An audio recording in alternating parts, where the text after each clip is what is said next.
All right, Sports Cage on Tuesday. Saskatchewan Lotteries brings it to you, main fundraiser for sport, culture, and recreation in Saskatchewan. If you're watching the stream and you're like, wait a minute, where are these guys? Actually, who is that, for starters? There's three of us on the screen. Wave there. This is the Professor Don Hewitt.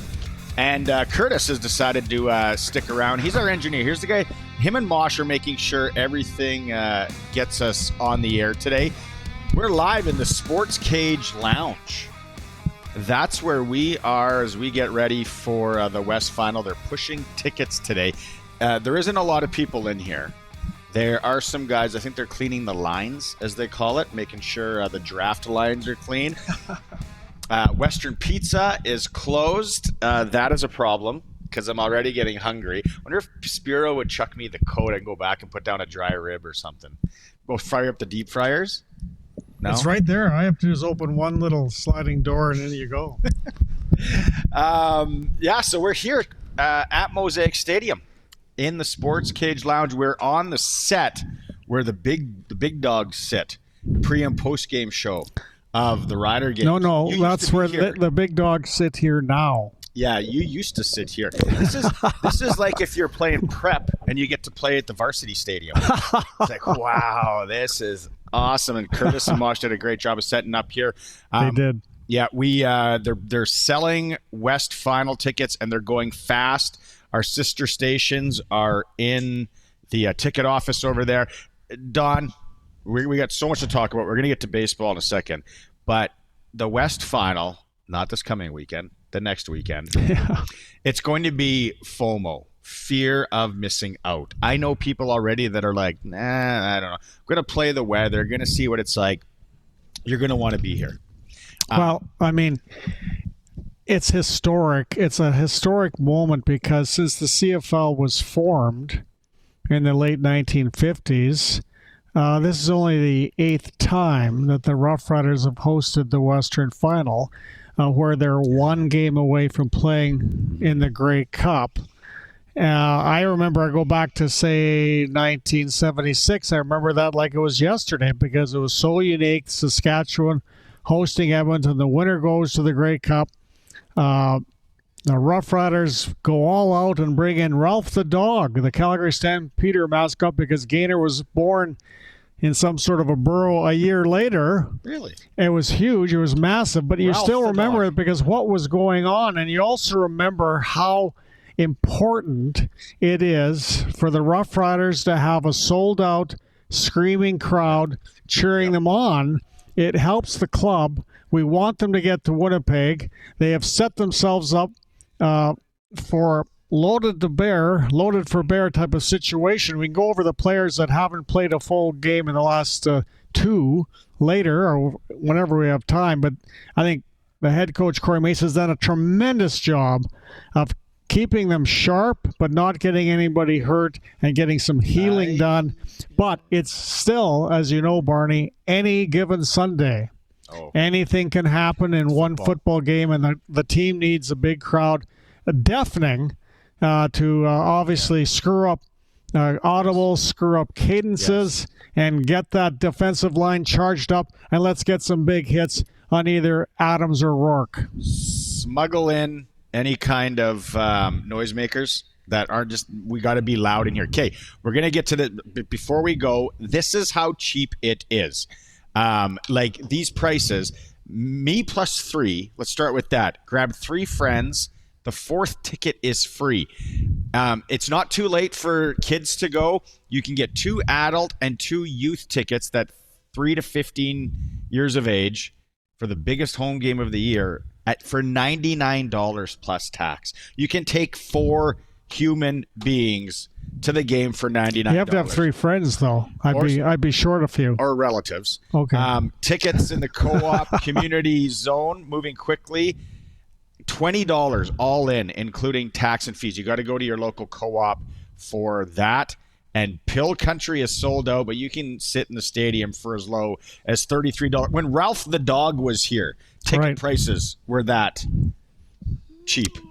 Yeah, maybe. I mean, I am already charged up and excited as I'm sure a lot of Saskatchewan is, that we have this opportunity to try to send our football club to the Grey Cup. It's a rare moment. We don't know when it'll happen again. Got to be ready. Next year. And then the next year. Okay, we're here for the next 3 hours. That's why we are here, but let's tee up the show. We're going to talk about the game. We are going to talk about 18 innings of baseball. And you don't even need to be a hardcore baseball fan, I don't think. You don't need to be a Blue Jay fan to sit back, and if you were able to stay up and watch that, you saw history. So we're going to talk about that a lot coming up. Andrew Albers is going to join us quickly. Full disclosure, Andrew Albers is actually pre-taped. I taped it about an hour and a half ago. He has a job to do. He gives some great insight on the game. We're going to continue that. We're going to talk more Riders. We're going to talk with Arash Madani in hour one about the Blue Jays as well. Absolutely. If people have questions that they're curious about, because that's where I'm coming from. I'm not going to sit here and pretend like I played the game. Who hasn't played baseball or played at the major league level? I just have questions. And a guy like Arash, even though he didn't play, he's been around it forever. He can answer those. Andrew Albers can answer those, because there were so many things that happened in that game last night that I'm like, why? What? How come? Probably like a lot of people. The Prairie Land Rentals text line is always open, 936-6262. Hour two, we go heavy Riders because you're going to stick around. Jayden Dalke is going to come by, and Tommy Nield is going to come by. I'm really looking forward to it. I kind of did some digging on these guys, some questions to ask. That'll be a lot of fun. And then hour three, our friend Glen Suitor and more Jays talk. We've got giving. We are a station of giving. We're a program of giving. We're going to give away West Final tickets. Wow. 2 of them. West Final tickets. There's going to be a catch. Definitely. We got Pats tickets for tomorrow night to give away. The Pats are playing across the street tomorrow night. And at about 5:30-ish, it's Pump Jack Cathedral trivia today. Pump Jack's Cathedral, 13th and Albert. I had their dry ribs on Friday. Outstanding. Or Thursday. Sharky and I went for a couple pints. So good. We are giving away $250 to Pump Jacks today. You're going to have to call in. There's going to be a question, and we have to give that away today, and then we reset it for next week. So you want to win, let's go. But if you want to win those West Final tickets, it is the Prairie Land Rentals text line, Prairie Land Rentals, heaters, welders, power tools, whatever you need for that. There's guys working outside right now. I'm sure they're using some items from Prairie Land Rentals. 600 Albert Street, you get to deal with the owner plus your Husqvarna dealer. They have Husqvarna snow throwers arriving. You have to text in. Or, if you're on the YouTube chat, we kind of know this. I want to know how people listen. That's all you got to say. You can comment on the game. Give us your comments on the game or the Rider game or whatever else. Always up for that. Even if you don't like us. It's more me. I don't care. Just let us know, how are you listening? Is it the radio? Is it the streams? Is it YouTube? That's all you got to say, and then you're entered to win those tickets. I want to get a gauge here on where we are in that. So that's for 2 West Final tickets. Winning is going to continue. Colson, I know you have the sound from the Jays game last night.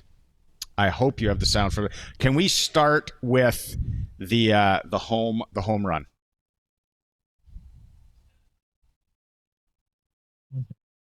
Colson's not ready. It was, you know what time it was? It was about 12:50. Yeah, because I was there. How many people out there were in and out of consciousness? People probably woke up on their couch. Yeah, woke up on a lazy boy, a sofa at Chesterfield. Even, you know what works? A coffee at 3:30 in the afternoon, because you're coming on SportsCage because you stayed up and watched the entire ball game. I was in and out. Yeah. The last 2.5 innings, I was in, then I was out. Then I was in and I was Consciousness. out. Had it in the bedroom, TV, and I was like, and I just happened to get up when Freeman comes to bat, and I'm like, oh.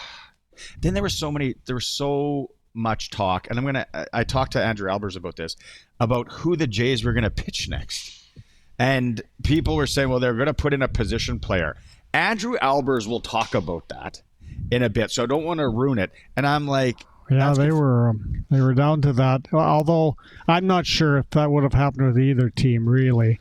But your lookalike, Brendan Little, Barney Shynkaruk's lookalike, I don't think so. finally ran out of gas. And I will say, when Freddie Freeman came up, I said to former Leader Post reporter Murray McCormick, it's going yard. Huh? You could just, yep, it's going yard. It's over. Freddie's going to whack this out because he was due, and your lookalike was running out of gas. I thought, you know who I thought it was going to be? Teoscar Hernandez. He had a really good game going. He kind of had the mojo, kind of had the vibe going, and every time he came up, I was like, well, is this it? Huey Lewis in the new style. All right, Colson's got it. Here's what it sounded like. Furman sends a fly ball to center field. Varsho's going back before the catch strikes me. Freddie Freeman has ended it. It's a repeat hero with the last word on a Game 3 classic.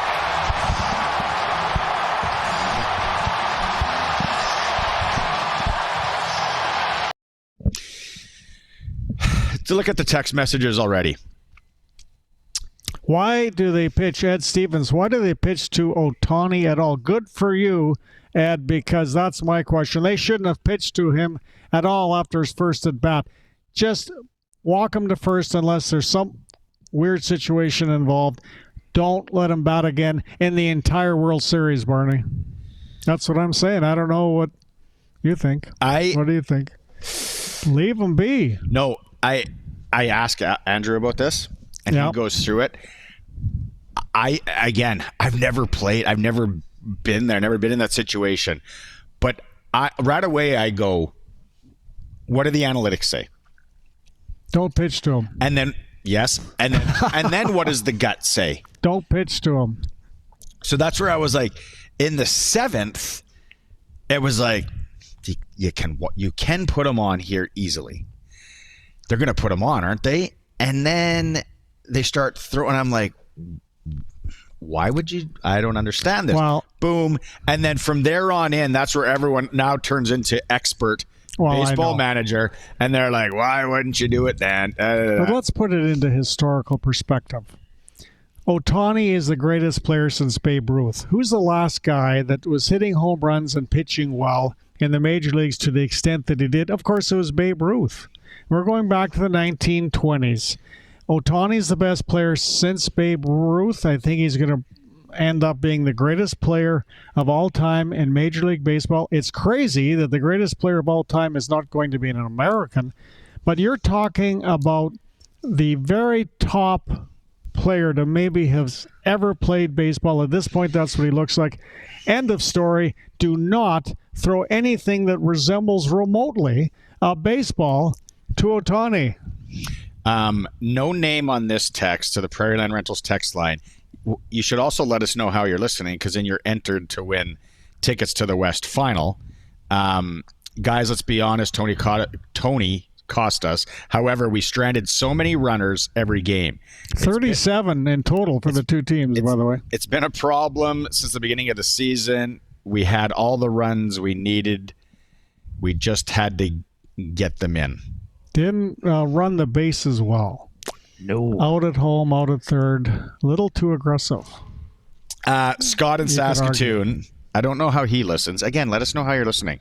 I do have this clip for maybe more of the clutch performer, the national anthem, last night. And a lot of people are on the fence on that, but a lot of people are wondering how we butchered it. Colson, do you have the Schneider clips ready? Okay. Here is Schneider talking about pitching to the greatest baseball player ever.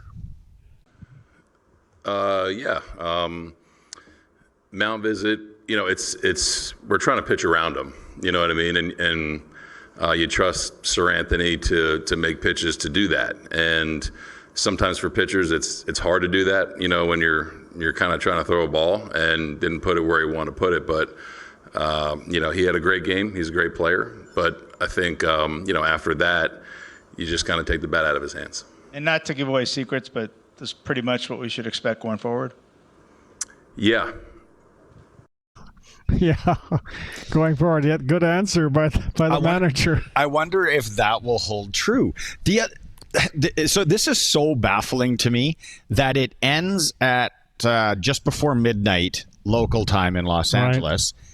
They got to turn around and go again today, and Ohtani's pitching. I know. And guess what? His last outing against Milwaukee was probably one of his best, if not his best, ever pitching performances. So, I mean, whoa.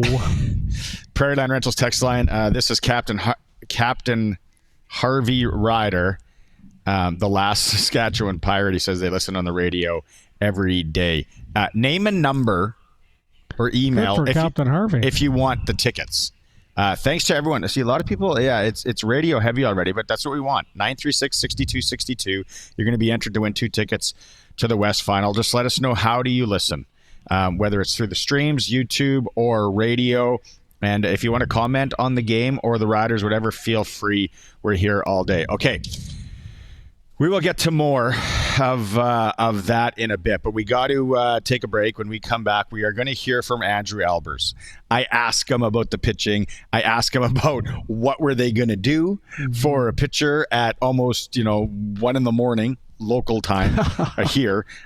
So much more. It's a Sports Cage. We are live from the SportsCage Lounge at Mosaic Stadium. We are on 620 CKRM.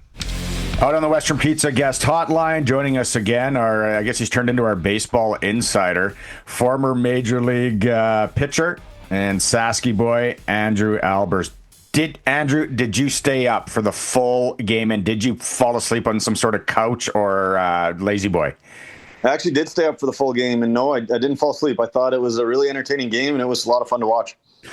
What do you make of, like, first off, let's go with the pitching to Ohtani, and everyone's kind of pointing fingers at the 7th inning and pitch around him was the comments, and then they end up giving him free passes from there on. Then what do you make of that? I thought you had to go after him in the 7th. I think you're up by 1 run. You can't put the tying run on base, because then if you give up the home run, you're down by a run. I agreed with that move completely. Obviously, you got to throw a little bit better 0-0 pitch. I mean, that was the big problem there, is the pitch was right down the middle, 0-0 fastball to him. He's geared up for it. At least if you're going splitter with Seranthony and Dominguez right there or something, I probably would have gone there. Again, hindsight's 20/20, but at the end of the day, you just got to make a better pitch. I mean, that was about as center cut as it gets. And in that situation, obviously, he's seen it well. It's just got to be a better 0-0 pitch. I wasn't a fan of trying to walk him intentionally, pitch around him, sure. Try to get him out, though. But yeah, at the end of the day, you just got to execute a little bit better than that one. Would analytics come into a lot of that, or would that be the gut, or how would that go down, do you think? I don't think that one's as much analytics. I mean, I think in that situation, there was 1 out and nobody on base. I'm not sure what the analytics would tell you to do right there. Again, that's kind of a feel. Obviously, he was seeing it well. He already had a couple doubles and a home run, and was in a groove. I think he ended up being on base 9 times last night, which, if that's not a record, I don't know. But obviously, 4 of those were intentional walks. They pitched around him again in the 17th or whatever it was. And again, I'm a big proponent there, where you do have to go after him. You got to be able to make a better pitch than that. The other big topic, I guess, is sending Schneider. You got Vladdy on deck, although they could walk him. I'm a casual fan, not a baseball guy. From your mind, what do you think of that move? Yeah, I like the move there, too. I thought sending him was the right call. I didn't love the pinch run, though, because Schneider came in to pinch run for, was it France? I didn't love that. Obviously, you've already lost Springer. You've taken Barger out of the game already. The lineup's a little bit weak.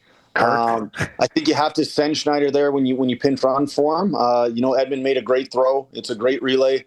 Like you said, if Vladdy comes up, they're not pitching to him. Kiner Falefa's on deck. There's no way they're attacking Vladdy right there. They're going to walk him. He's not going to get a chance to swing the bat. And, I don't love the matchup with Kiner Falefa against, I can't even remember who was in the game at that point in time. But to be honest, doesn't really matter. I think I send Schneider 10 out of 10 times there. Unfortunately, just didn't work out. Yeah, because again, casual fan, and what I see there, and you can't calculate analytics or data in something like that, but you got a chance to go up and you might not get this chance again. And now you're going off 2 perfect throws. So the odds would probably show, if it was an analytics thing, to send them. Yeah, it was a good relay. I mean, sometimes you got to tip your cap. Edmund, Teoscar got it in quick. Edmund made a great throw. And sometimes that happens. I mean, those guys, they're good ball players too, and they made a good defensive play there. I think, again, you have to force them to make that play in that situation, and I thought sending him was good.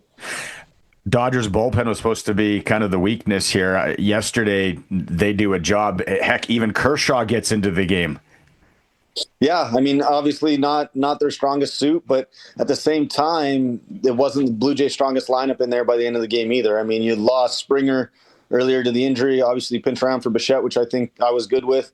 I didn't love the pinch run of Straw for Barger, especially if he's going to try to steal second there, great. And again, easy for me to say this sitting here today after they lose a game in 18 innings, right? So obviously Schneider did a lot of great things.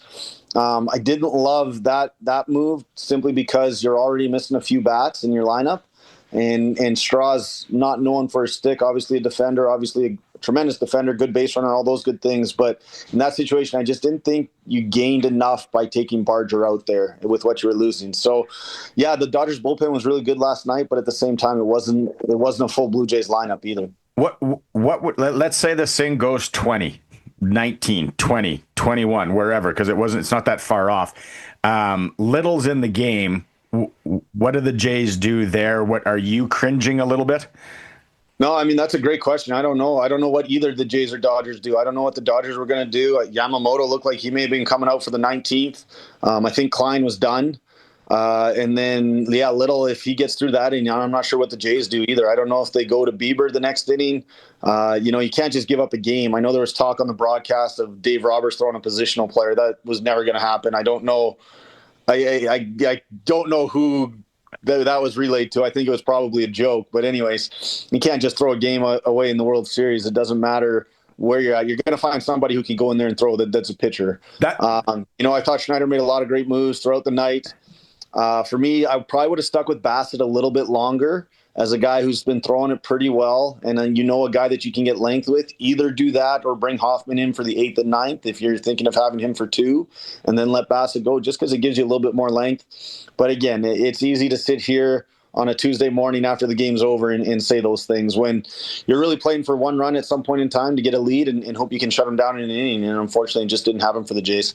It's not hockey where, you battle through things in the playoffs, but it looks like the Jays could have some injuries. I don't know if that's an oblique thing from Springer, which that royally sucks because you can't twist at all. They could be into some injury trouble here with a few guys.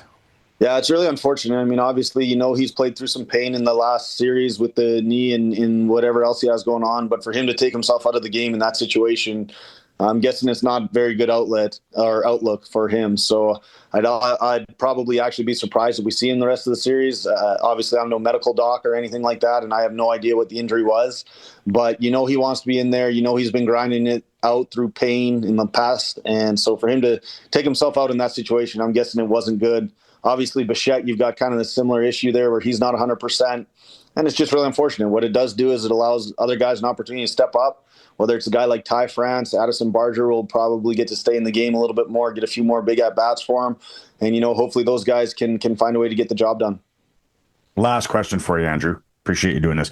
Going into today and then even tomorrow, fatigue, is it going to play a factor here, maybe more on the pitching side? Do you see it leaning? Does anyone got the advantage, or is that hard to say? It'll be really interesting to see what Shohei can come out and do after playing 18 innings last night, and now all of a sudden he's on the bump. So it'll be interesting to see how sharp he is. I think the high leverage arms will be fine. Like most of those guys, Sasaki did throw 35 pitches, trying and threw some pitches, but they should all be able to bounce back. For the Blue Jays, Hoffman threw 2 innings. Bassett should be pretty good. So Sir Anthony Dominguez can come back again. Varland. Like the Blue Jays should have enough arms to get through as long as it's not another 18-inning marathon, right? So it'll be interesting to see what happens that way. The Dodgers might be a little bit shorter there. Again, I don't know what Shohei's going to have. I'll never discount the guy because I would have never thought anyone could do what he's done already. So, it'll be interesting to see what he can come out and do after playing 6 hours of baseball last night, even though he was a DH for a lot of it. But that's a quick turnaround. for a guy that's going to be your starting pitcher and the next day. Let's see what happens. We might have to catch up again tomorrow. You're turning into a pro with doing this analyst stuff. Yeah, I mean, the series has been fun to watch so far, and you know, a couple great games, and hopefully, again, the Jays can find a way to scratch together a couple more runs here in this one and get to that bullpen early, and hopefully have a little bit more success. Andrew, always a pleasure. Thanks for taking some time. All right, thanks for having me. Appreciate it, Barney. Great night for Western Pizza again. Game 4 tonight. Lots of hockey going on too. Baseball, everything. Andrew Albers, maybe he'll join us again tomorrow. Some great insight there. Still more to come. Some winning to come. Maybe they'll give us some more tickets. We're down here at Mosaic Stadium. You never know. It's a Sports Cage streaming through our YouTube channel at sportscage.com and on 620 CK. So far, so good here at the Sports Cage Lounge. We are live in front of a studio audience. Yes, huge, a mammoth. I know, they're very quiet. They're polite. They're very polite. And invisible as well. Because the Riders are pushing West Final tickets today. Our sister stations are over at the ticket office. We're going to have Jayden Dalke come on. We're going to have Tommy Nield come on in hour 2. They can't make it more, well, they could, but how affordable it is to go to the West Final. And I get a lot of you are on the fence and wondering how cold it's going to be, where is it at? But we ran this down. If you're missing it, you can get, they have the family pricing, 2 adults, 2 kids, $99. And El Nino hasn't really showed up at all from El Nino. Oh. So it's going to be probably a warm game. Speaking of weather. It was so warm the other night playing BC. Like, I couldn't believe it, how warm it was. Not even in the fourth quarter. It's a 5 o'clock game, so kids, they're back home by 8 and a bit, sleeping or getting ready for bed. Speaking of weather, though, and I know in the community, like, we're a bit of a melting pot, right? We have ties to all places of the world. What's going on in Jamaica is so scary. Oh. Love Jamaica, been there before, but that storm, and I don't know where it is today, but just I know a lot of people have ties to that great island, and it's unfortunate to see. So we're here. Come get your tickets or call in, get your tickets, because I can't see it not being a sellout. Tickets as low as $33. The co-op tickets are $20 if you go to a co-op for the West Final. They're not gouging you. Maybe back in the day, or some teams, they gouge you a bit, right? For a West Final, hey, we're going to up the price. We're going to up the price. They're saying, let's get the place packed. To your point, get it loud. That's right. Exactly. And there is nothing like, if they win, there's nothing like being in the crowd. If it's towards the end of the game and it looks like the Roughriders are going to the Grey Cup, again, any given Sunday, but they're as ready as they're going to be in 10 days, whatever it is. Yeah. And there's nothing like the excitement you will feel in the stands if they are going to Winnipeg. I agree. And then everyone starts making plans to get to Winnipeg the following weekend. We don't want to look too far ahead, but I'm a look ahead guy. I like looking ahead. Screw it. Let's look ahead. Get a cancellation policy room. This is not in Coach Winnipeg. Mace approved what you're wanting to No, say. Coach Mace probably doesn't. I'm glad they had him on yesterday, because I don't think he wants to talk to me after saying, why are we playing these guys? We came out unscathed. That's what matters. Coach Mace's dad texted in. He was kind of on board with me. But Trevor looked really good against BC. BC's got to be worried. If it is BC, I'm not writing off, to your point, any given Sunday. I can't wait to do the high school football report tomorrow. I'm going to run it, because speaking of any given football game, there's some high school powers but you never know. You never know. I really have to compliment Coach Mace, because I thought he used Trevor Harris exactly the right amount of time. Yeah. And Trevor Harris could not go an entire month without live bullets, because that was the situation if he hadn't have played the other night against BC. It's too long, but he looked really sharp. Coach Mace saw what he needed to see. Trevor then went for a run, and Coach Mace said no more. Took him off exactly when he should have. Yeah. T-Mobile. It's all good. It was very well done. T-Mobile is right, but I'm like, what is good? Hey, T-Mobile. So here it is. If you're watching the stream, I'm like, no, he's not. He's not doing this. Is it what? And then He even ran well. He ran healthy. I know, but it's It was just great. But don't especially run, Trevor. Don't especially run when you get a little bit older. Kurt, someone at the door there. There's just so much that scares me about that play. But we got by. We are okay, and we move on. So that's why we're here. Yeah, Joe with a shoulder. That's all I saw in the game.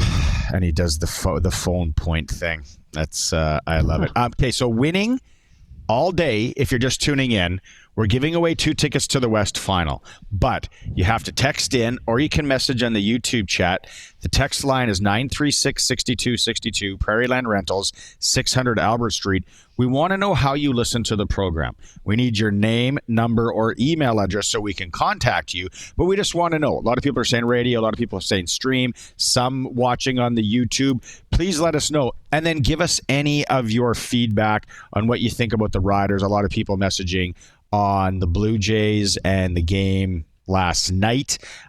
Lots of people are really criticizing on the text line the decisions by Schneider and the Jays coaching staff. In what regard? There are so many decisions that went on there.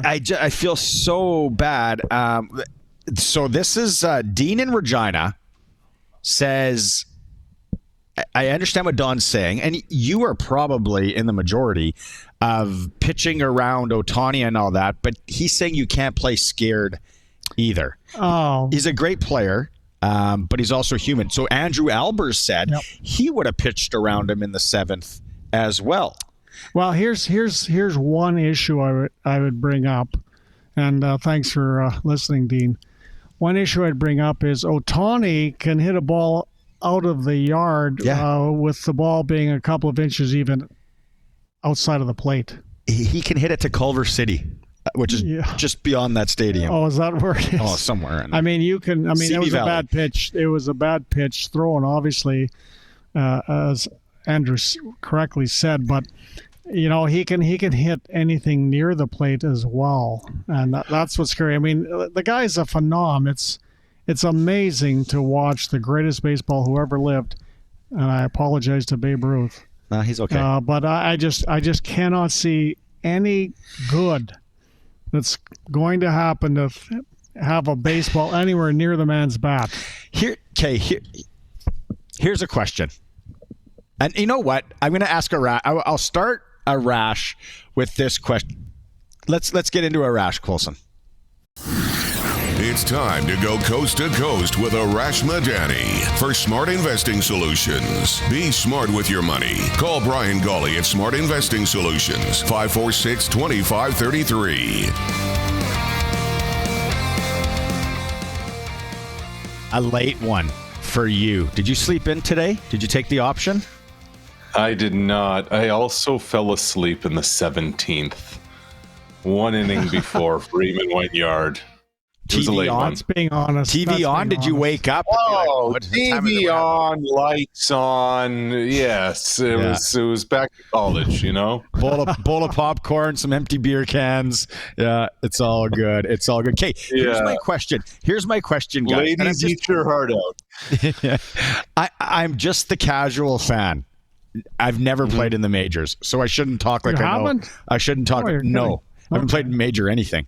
Okay, let's say Blue Jays are up by 3 in a situation. I'd love to see the analytics on this. They're up by 3. We got 2 out. First base is open, but they got a runner on second and third. Do you free pass them? I mean, it depends who. It depends what inning you're going to be. Oh, Shohei. Okay. First base is open. You got 2 outs. First base is open. Let's say we are in. Let's say we're in the 9th inning. Let's put all the pressure on it. Stones. Let's see what you got. You got first base open. You got a runner on second. You got a runner on third, and you got 2 out. I know where you're going with this, Barney. The issue here is you got to pitch to Betts. you got to pitch to Freeman.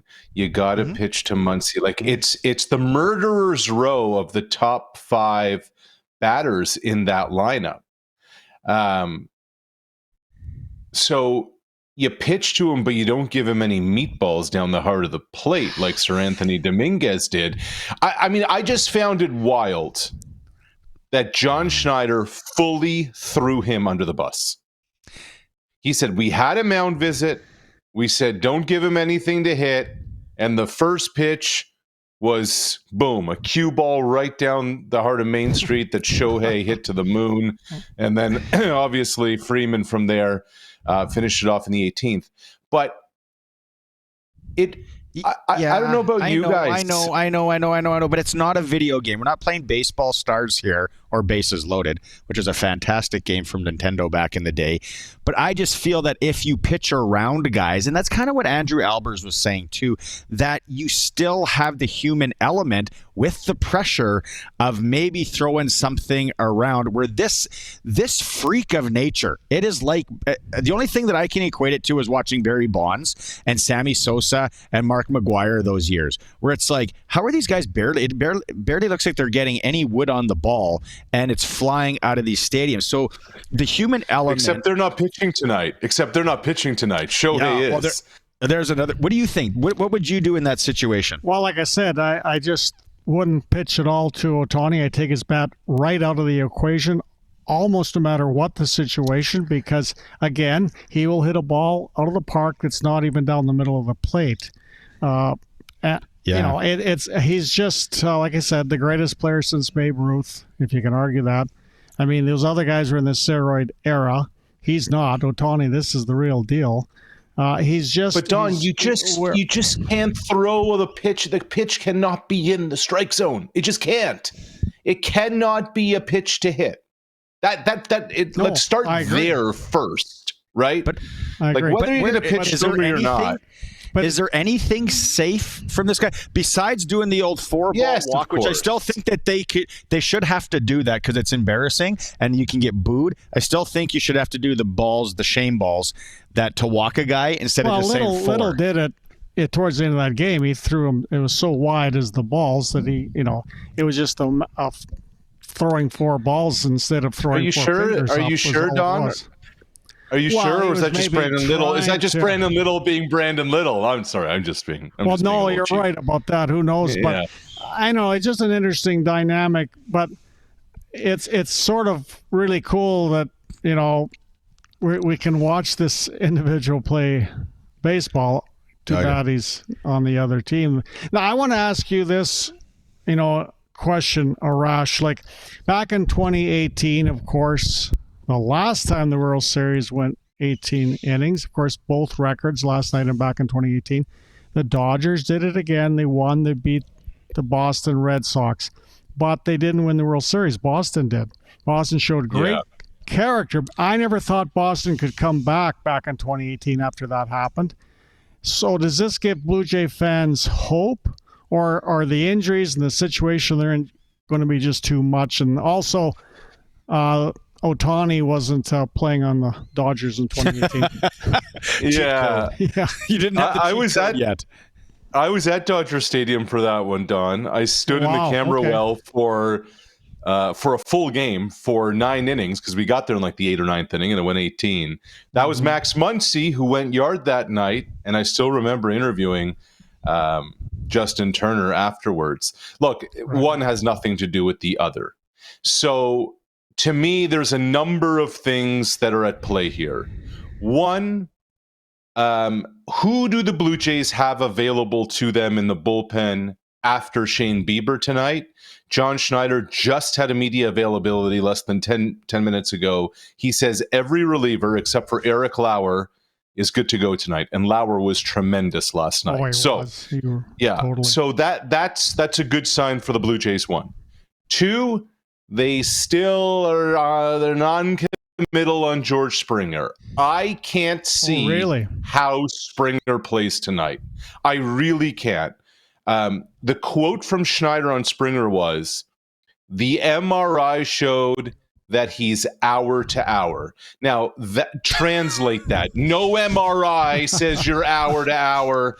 The MRI says, bleep. What do we do? Where did they take him for this MRI outside of Tijuana in some van? Okay, well, here's the deal. I mean, there's something called a syringe. And something that can be put in a muscle where you're not feeling it anymore. If it's an oblique, like we see it in football a time, and it's a funny story. I'm talking, my kids are watching this game last night. I can't believe that I'm sitting watching this baseball game with my two kids. And then Springer gets hurt, and I was like to my boy, I'm like, oh, that might be his oblique. And I'm like, that's no good. And he's like, where's the oblique again?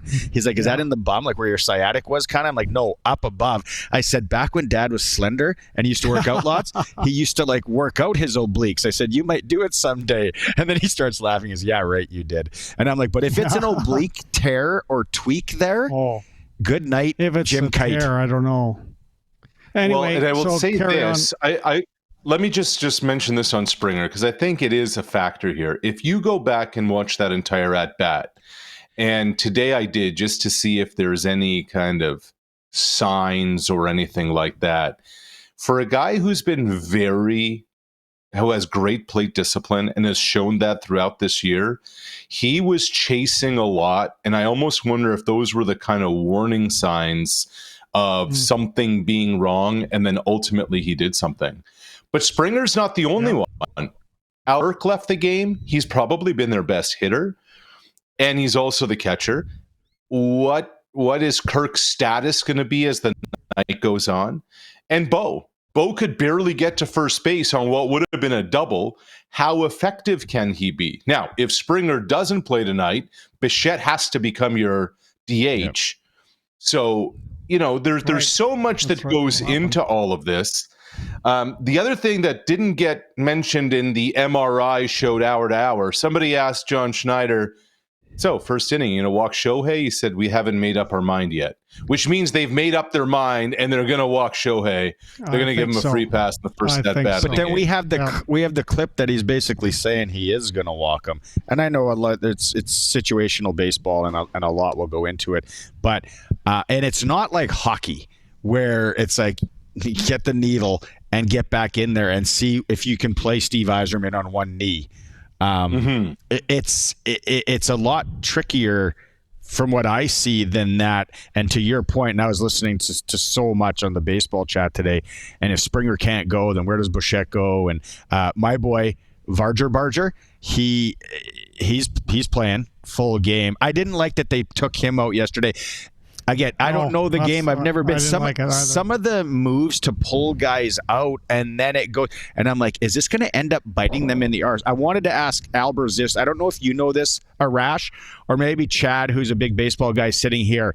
When they go to that, when basically you've used all your bench players in that situation, which they did, let's say, knock on wood, somebody would have dislocated their ankle or their knee or something like that. What happens? Kevin Gausman, come on down, grab a baseball bat. Yeah, it's going to be, you have 26 players on your roster. If you've used your entire bullpen, if you've used your bench players, the only actual human left is a starting pitcher from the last couple of nights. So that's what would have had to have happened. Wow. Kevin Gausman has not taken a swing in a baseball game since like 2021. So... It's too bad it didn't go a few more innings. It would have been really wild. I mean, who knows what would have happened. Albers said they would have put Bieber in. Or they would have found... Yamamoto was warming up. Yamamoto was not just getting loose. He was warming up in the Dodgers bullpen. Here's the other thing about last night. So they scored 10 runs combined in the first 9 innings.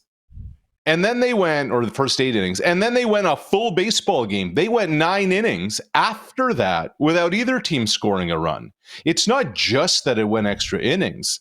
Nobody could score. Nobody could kind of break through. I thought that was wild too. That's an interesting point. Very interesting point you make, Arash. Like the Dodgers allegedly did not have a good bullpen through the season. Well, they did in many respects. So the Jays couldn't get any runs. Did that have more to do with Springer, Bichette, or Barger and Kirk being out? or did it have more to do with the bullpen of the Dodgers rising up at that occasion? What do you think? Yeah, it's a good question, Don. I think it's a combination of the fact that the Blue Jays resembled more the AAA Buffalo Bisons than they did a big league team with their lineup. I think it had a lot to do with how well the Dodgers were throwing the ball. I don't even want to call them relievers. Clayton Kershaw, the ageless, he's got, a week left in his career, comes out of the bullpen, gets Nathan Lucas. Yeah. Like it was a let me count the ways. And I love to ask Albers this, because he's forgotten more about baseball than I've watched in my lifetime. But I've watched a lot of baseball games and covered a lot of baseball games, probably around 1,000. I cannot remember a game, both ways, both teams, not just at home plate, across the board, with more bizarre base running decisions that went on last night. From Ohtani trying to steal second, why? From trying to get an extra 90 feet when it made no sense to do it. From a green light to get home in a non-advantageous position. It just felt like everybody was going for it. The Schneider thing, I did ask him about the Schneider thing, and I said, hey, you can't put analytics in that because everything's happening in real time. And he said, no, you got to send them. He said, you might not be in that situation again, and you need 2 bang throws. So he agreed with that. We only have about a minute and a half. In addition to that, Barney, Vlad's on deck. So you're going to intentionally walk Vlad, and then you get Kiner Falefa with 2 outs. So that might have been your best shot. That's what he said, Arash. Exactly. He said you're going to walk Vlad. Okay, I just want to squeeze one thing in with Arash, if I could, Barney.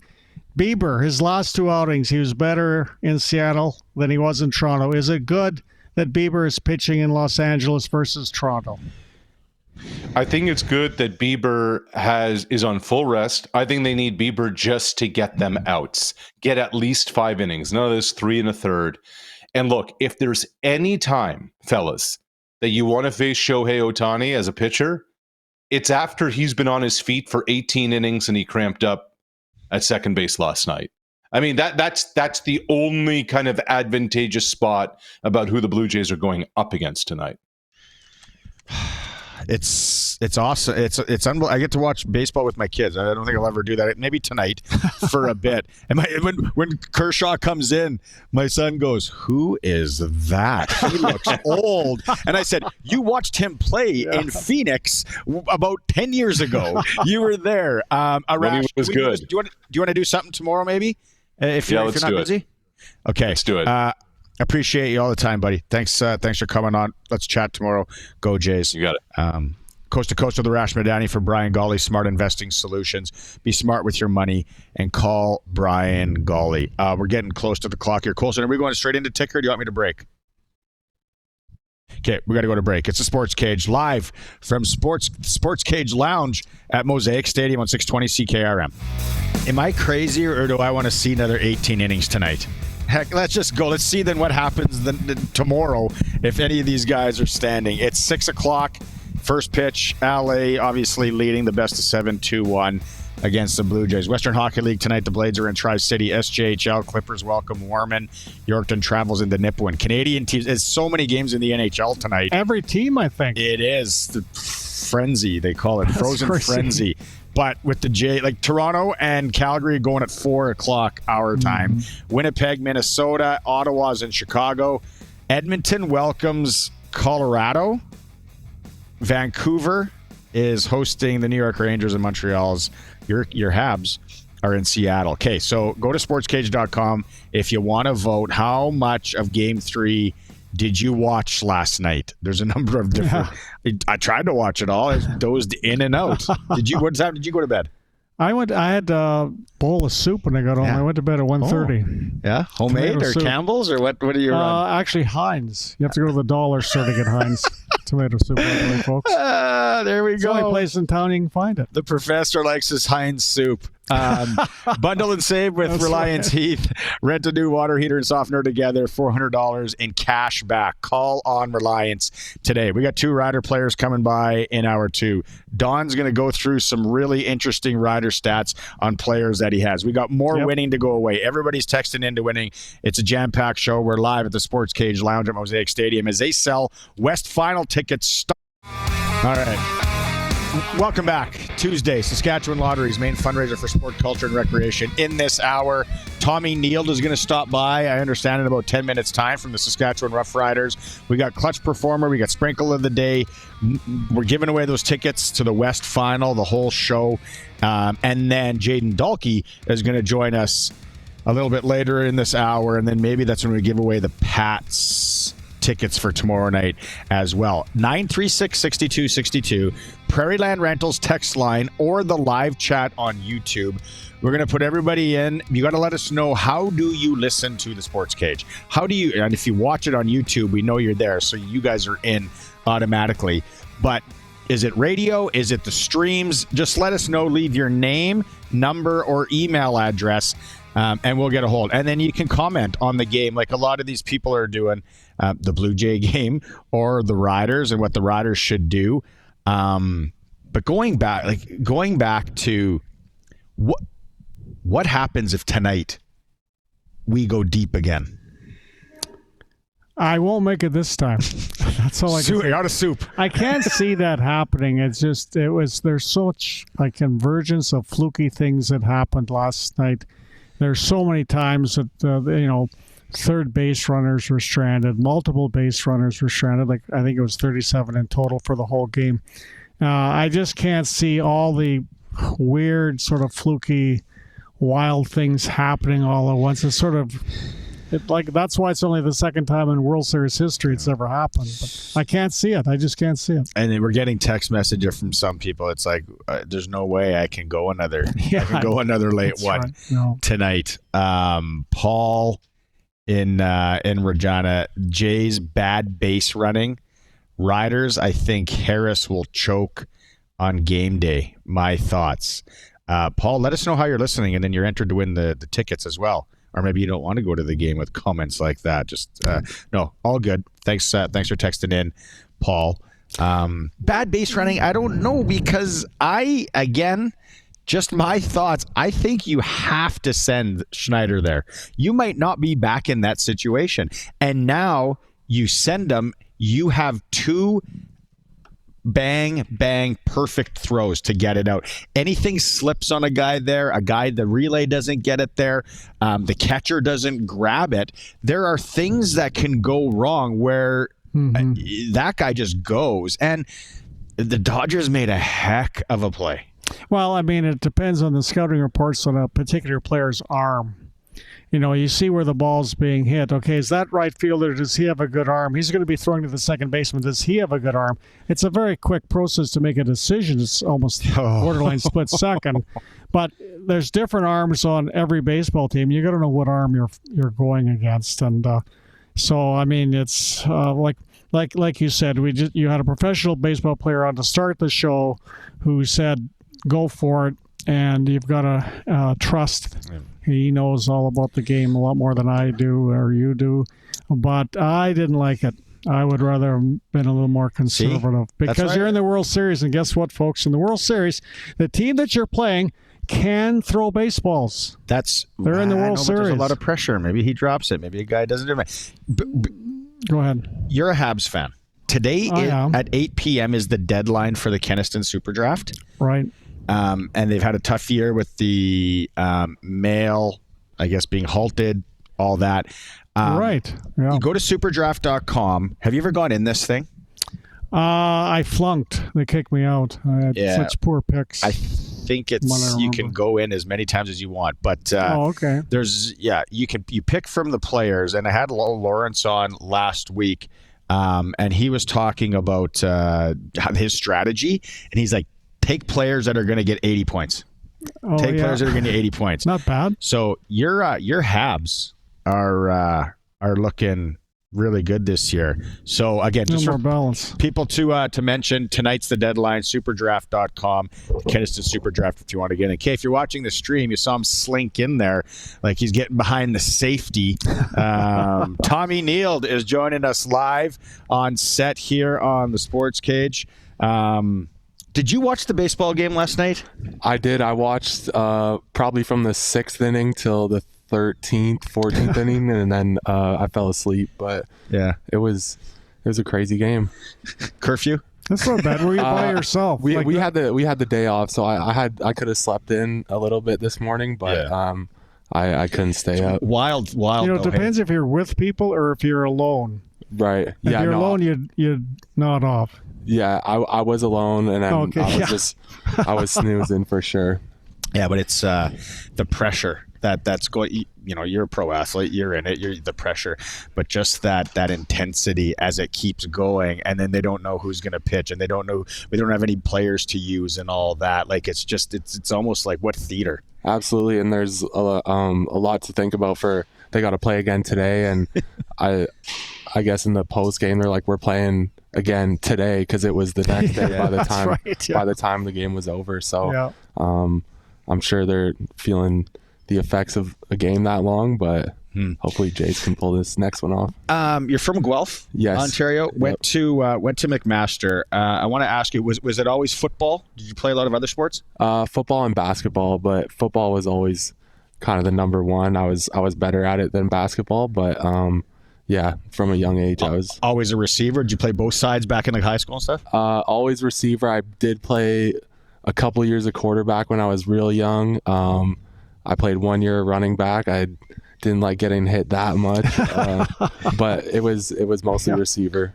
Now, interestingly enough, your receivers coach, Markway McDaniel, also went to McMaster. Do you guys ever talk about your old McMaster days? Yeah, so in 2018, he was my receiver coach at McMaster. So it's funny how it all worked out, and now we're both in Saskatchewan together. He was one of the guys that had reached out to me when I became a free agent, so it kind of just all worked out. What did you know? What did you think about football in Saskatchewan, football on the prairies coming from out east? I knew it was like the big thing out here. I knew the Riders were the team out here, and I had obviously played out here when I was with Toronto, and just felt that real CFL environment. From I think my first away game actually in the CFL was at Mosaic, and it was a night game, and they turned the lights off before, and I'm like, wow, this is awesome. It'd be cool to play here where the fans are actually cheering for us. But so yeah. You won a Grey Cup here, Tommy. In fact, you're a reasonably young player. You've already won 2 Grey Cups in your career. So are you, and will you be, the good luck charm for the Saskatchewan Roughriders? That's the plan. It's crazy to even think about that. I've already won 2 Grey Cups, and I'm definitely grateful to have been in the positions I've been in, and hopefully I am the good luck charm. Well, we got Andrew Harris here too, who's got 4. Yeah, he's got 4 of the rings. And that's interesting because there's, from your Argonaut days, Tommy, there's so many players and coaches that you were with in Toronto that have now all come over to Saskatchewan. It must be. Was it like a homecoming to you when you came here with all the familiar faces? Did you owe anybody money, or did you have anything? Hey, where's that? No, but again, when I became a free agent, Coach Mace had reached out to me too, and it was great to hear from him, and he was obviously with me in Toronto as well, so there was some familiarity when I got to Regina, so it felt like home from the moment I got here. You probably get it, and players, athletes, they're gonna, the cliche, it's like, yeah, but I don't think it's probably until you're older like us that you're gonna sit back and go, like, hopefully you guys win one this year, hopefully you got a couple in Saskatchewan, how many championships you win in the league, because when you look up there at Mosaic Stadium, we haven't won a ton as a franchise, and you've already got 2 under your belt. Yeah, I'm like I said, I'm grateful to have been on those teams, and hopefully able to add more banners to Mosaic Stadium. We need them. We hope you do. Absolutely. Now, Tommy, you are a first down machine. You are averaging 10.1 yards a reception. You're having a great year, 535 yards receiving on 42 receptions, 5 touchdowns. You seem to find the end zone. Only Dante Myers has more touchdowns than you as a Rider receiver. So are you happy with how your season's been going? Because I'll be honest, full stop, I always watch the Riders very carefully, not so much all the other teams. Sometimes you are a much better football player than I realized before you showed up here. Yeah, I mean, the season didn't start off the way I wanted it to for me. I got hurt in the first preseason game, so I had sprained my ankle and missed the first 5 games, and you never want to start off in a new team where you're missing games. I wanted to, be able to be out there in full force for all 18, but I felt like once I came back, I hit the ground running, and I had got a bunch of valuable reps with Trevor and the first team guys. So I kind of just took it in stride and have been, working hard every day, and it's showing on the field. The question's always asked, what are the similarities of championship teams? I want to ask you, what's the difference between this team and the championship teams that you've been on? The difference, similarly, I think the chemistry of the guys on the team, you have that personal connection. Guys play hard for one another, and you hang out with the guys off the field. I think that builds your connection on the field as well, and it's fun coming to work every day. Everyone's bought in and loves working hard. We love to compete and practice against each other, and we just make each other better every day. Because last year was like a little bit of a grind, right? It's like Arbuckle, where with the Riders here, you got T-Mobile. Yeah. Man, can that guy run? Eh? Oh, yeah. Wow. Yeah. Wow. No, but last year was it was grindy, and it was a little bit of a surprise. It was, and having Nick step in in the Grey Cup game, I think a lot of people weren't sure of what was going to happen, but I felt like everyone on our team and everyone who was in that building knew what he was capable of. So again, it was like we had a similar chemistry where it was like it didn't really matter who was going to be out there. We trusted each other, and things work out. Do you see the question there from Jeffrey on the YouTube chat? He's asking, what is your free agent status after 2025? I'm on a 1-year contract right now, but yeah, I'll let that play out. I'd love to be back here. Has the team talked to you at all about trying to extend you? No, not yet. I think that sort of stuff gets sorted out in the off season. When's the last time you wore your rings? Do you wear them? I wore one to my sister's wedding. Nice. Not last year, the year before that. So I haven't worn both of them together yet. Yeah. Oh, and you really want to impress somebody. That's what you have. That's right. Hey, thanks for making some time today and coming by. I know you watch some baseball tonight, maybe. And I'll tune in and hang out. And this is probably a lot like a post-game interview when you're with Toronto, so it's very similar. Yeah, no doubt. Tommy Nield from our Saskatchewan Roughriders joining us here live on set in the SportsCage Lounge. If you're watching the stream, you see him there through our YouTube channel at sportscage.com, and always on the home of the Riders, 620 CKRM. All right, sometimes we go unclutch performer when it's clutch performer for Nick Service in Emerald Park. And I don't know where a lot of you land on this, but here is the Canadian anthem last night in Los Angeles. First to sing the Canadian national anthem, please welcome multi-platinum, Grammy-nominated Canadian singer-songwriter, J.P. Sachs. Oh, Canada, our home, our native land, true patriot love in all of us command. All right. Surprising, to say the least. I don't know. I've never sang in front of 50-some thousand people at Chavez Ravine, but maybe the sound was off. Maybe something was off there. But and if anything else, his gear, like those slacks and that sweater combo, You could have spruced it up a bit. You're singing the Canadian national anthem. It's too casual. Wow, yeah, like he looks like he's running to Giant Tiger on a Sunday morning or something. I don't know. Hey, unclutch performer for Nick Service in Emerald Park, your local Massey Ferguson Challenger, Rogator Gleaner, and Fent dealer. Okay, injury update.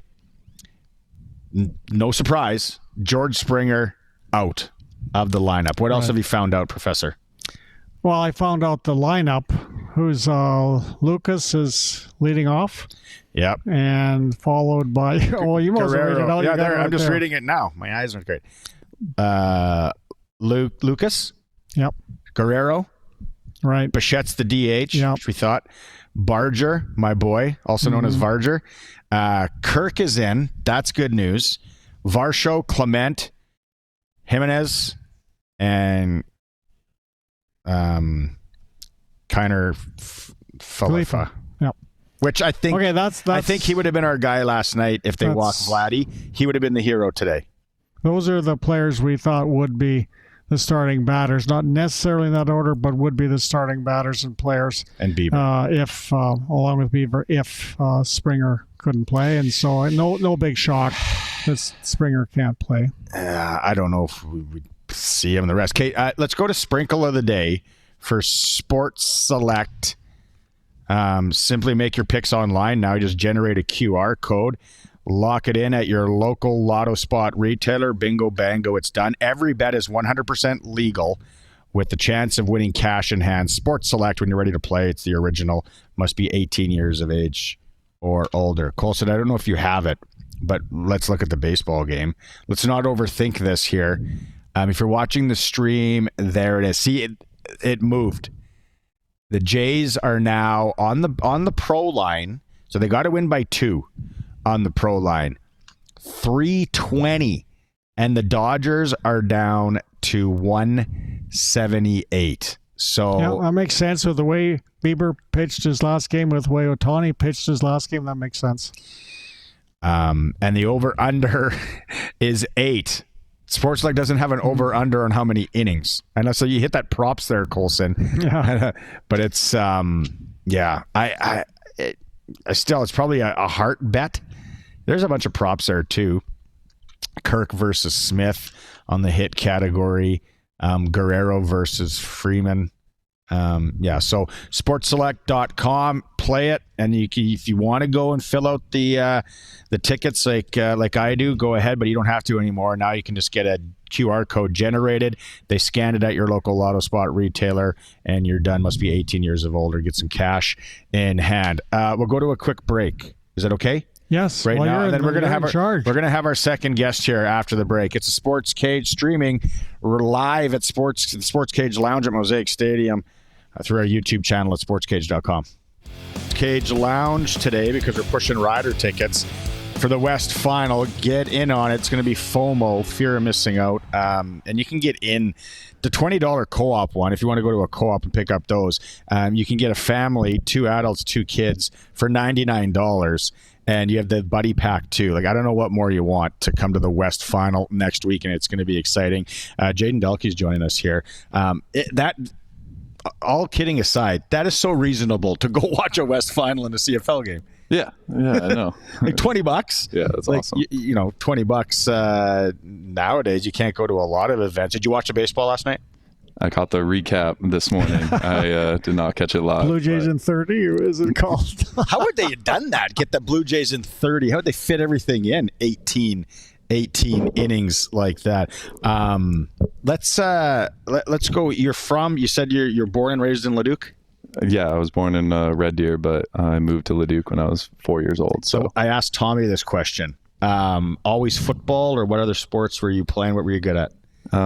Baseball. I was a pitcher and center fielder, and my brother was my back catcher until I was about 16. And then once we started progressing into high school, I was just more so focused on football, but football and wrestling, because in junior high I wrestled, and then that was that made me a better tackler, so that was awesome. I bet. How did wrestling help you as a football player, do you think?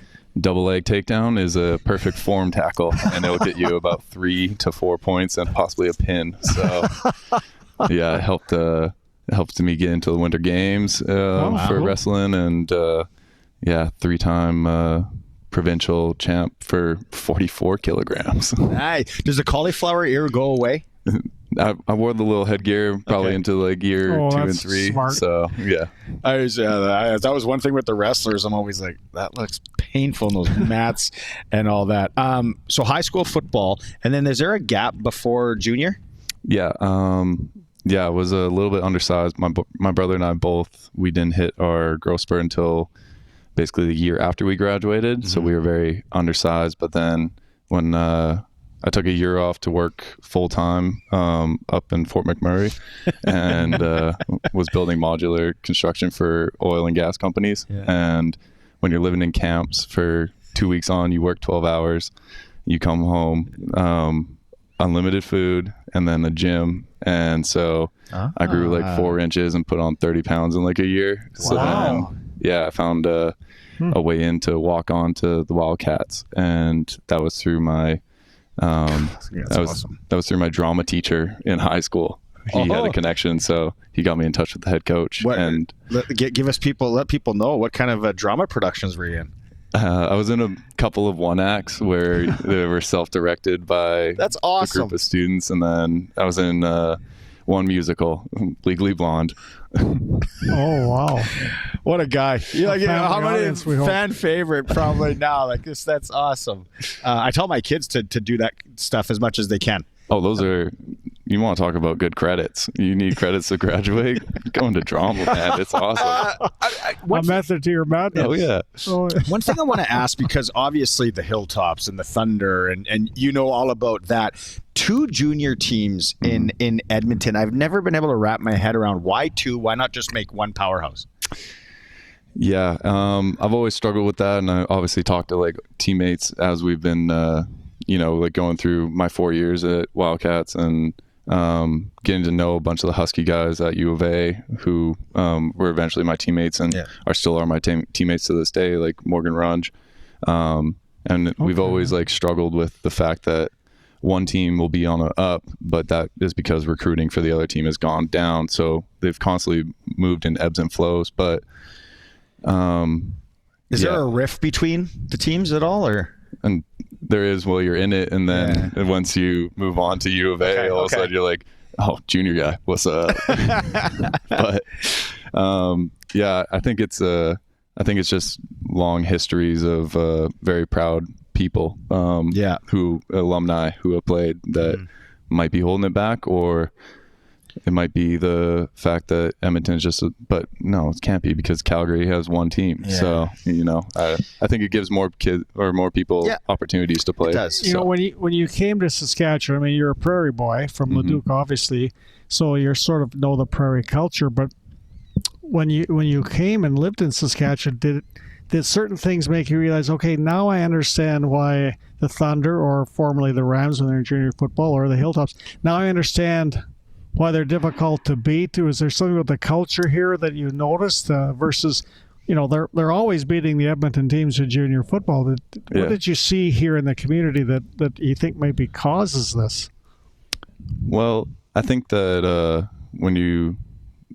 I think it's like a quarter of the population lives in Regina compared to Edmonton. And a lot of my friends that I grew up around who went to like Leduc High School instead of like Edmonton high schools.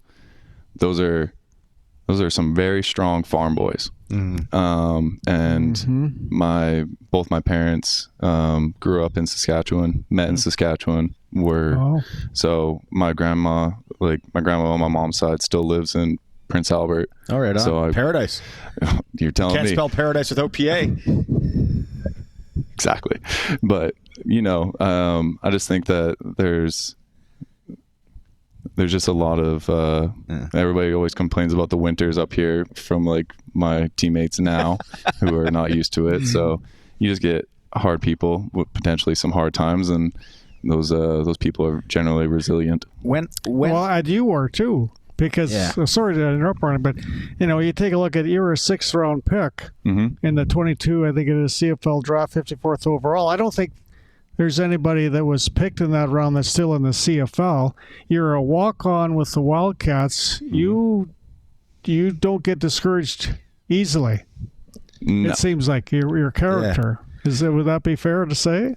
Yeah, I would say so. And I mean, my upbringing, like, we weren't always going to have like the best stuff and everything. Like, my parents started their family very young, and I'm the oldest, and always felt like I had to lead by example. And anytime that somebody took a chance on me, I felt like I owed it to them. So that's why even when after year 2 I was offered scholarships to universities and everything, I was banking with the trying to turn the program around at the Wildcats, because they were the ones that gave me the opportunity. So generally I was going to stay there. That's so much character right there, right? Like, we could end it right now and be like, I think I like this guy maybe more than anybody else. But when do you realize that I could play pro football? Not until I got to the combine, and that's when it kind of all like hit, and I was just like, oh wow. Like, as we start competing, I'm like, okay, so it was one thing to, obviously I started my university career as a older senior student. So all of a sudden you go down on punt, and I'm just like, no way they have like an freshman 18-year-old trying to block me right now. Like, this isn't really fair. I'm so much stronger than you. Like, I can literally just run and then shove you over and then go make a tackle. Like, but then as you progress through the years, and you get that invitation and you show up and you start meeting with all these coaches, and you get a good feeling that, like, hey, they kind of view my potential. Like, they can kind of see it. And then I was like, I have a feeling I'm going to get drafted, like, in general. And that was the whole goal of saying yes to go to the combine. I bet you that like 4 years or 5 years is just like everything that happened in there was so crazy. What did you take in university? Drama? Is that a dumb question? No, I've got one more semester left. So I only got through 2 and a bit years. So now every off season in the winter semester, I go back to U of A and I pick away at classes. So I have one more semester and I'll have my bachelor's of commerce. Oh, like, good for you. Right on. Now, it's fair to say you're a grinder. You certainly learned that in wrestling as well. That's what CFL playoff football is all about. That's what you're going to be doing very shortly in the Western Final. Are you excited about that? Because really that's your forte, is grinding out physical battles.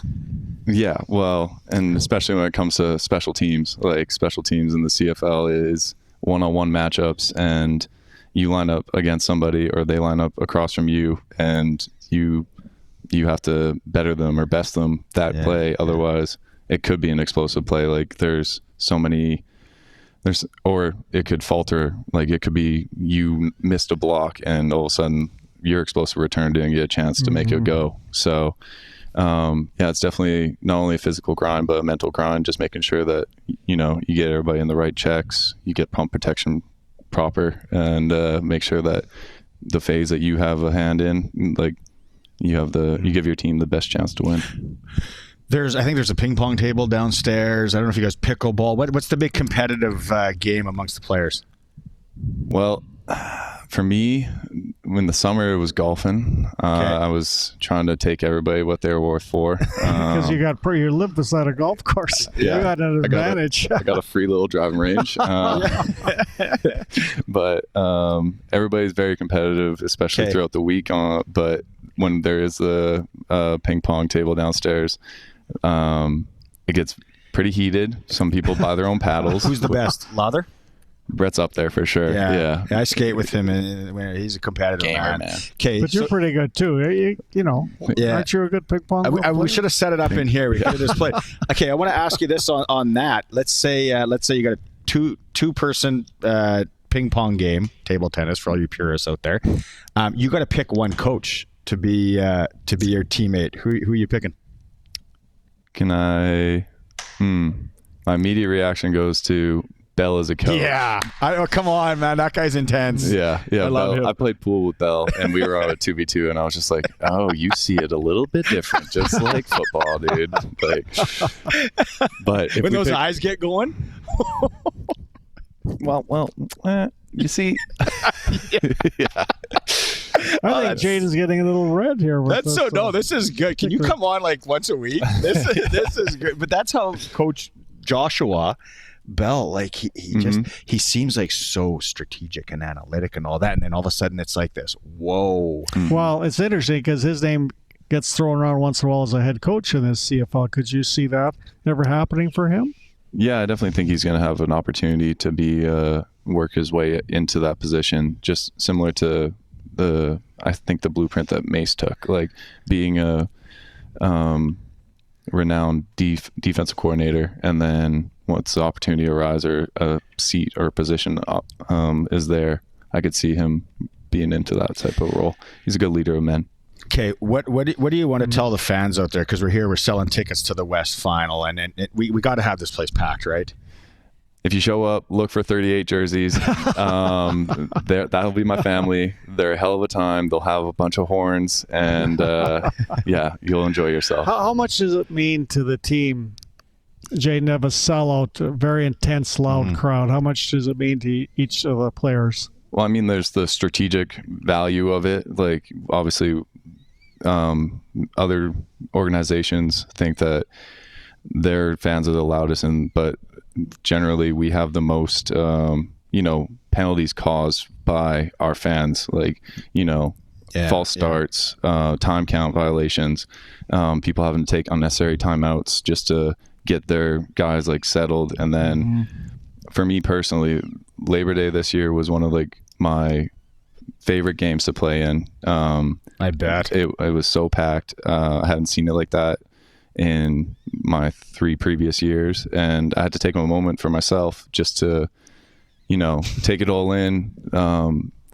feel grateful. And then the second flyover, the first time I thought they missed, and then I'm lined up for kickoff, and I'm on the 20-yard line, and it comes right over. I was like, oh, I'm supposed to be a boundary scraper, and now I'm going to be the first level player. Like, how am I going to contain myself right now? This is insane. What's going on? Are things getting real here? Why is there 2 flyovers? This shit's about to pop off. Yeah.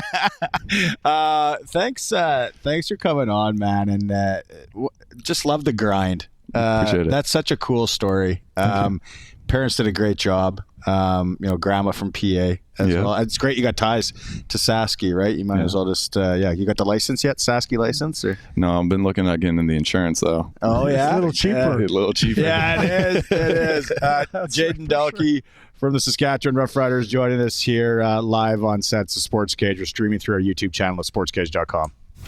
How many innings are we in for tonight? LA, Toronto, 6 p.m. first pitch. Of course, the Dodgers lead the best of 7, 2 games to 1. So Western Hockey League tonight, the Blazer in Tri-City. SJ Kindersley is welcoming Warman. Yorkton travels into Nipawin. National Hockey League, full slate. All Canadian teams twirling. The Maple Leafs welcome Calgary. Winnipeg's in Minnesota. Ottawa's at Chicago, Colorado, and Edmonton. Vancouver welcomes the Rangers, and Montreal in Seattle. SportsCage.com poll today. This is a fun one. Get in there and vote. How much of Game 3 of the World Series did you watch Tuesday night? A number of different options to select there. You can get on that. Sports Ticker in Hour 2 is for Extreme Hockey and Sport, where they have the price match guarantee. And for this month, you can win $1,000 back on your purchase at Extreme or Umbrella Marketing. Anything you need marketing-wise. If you need your logo put on it, Umbrella Marketing can hook you up. They're local. They support local Extreme Hockey and Sport. Okay, so you want to go to, should we baseball or you want to go talk football? I'm letting you control the ship. Football. Okay, let's go. Let's go over what Coach Mace has been doing in getting the players healthy and ready for the Western Final. It's interesting to go over all the names.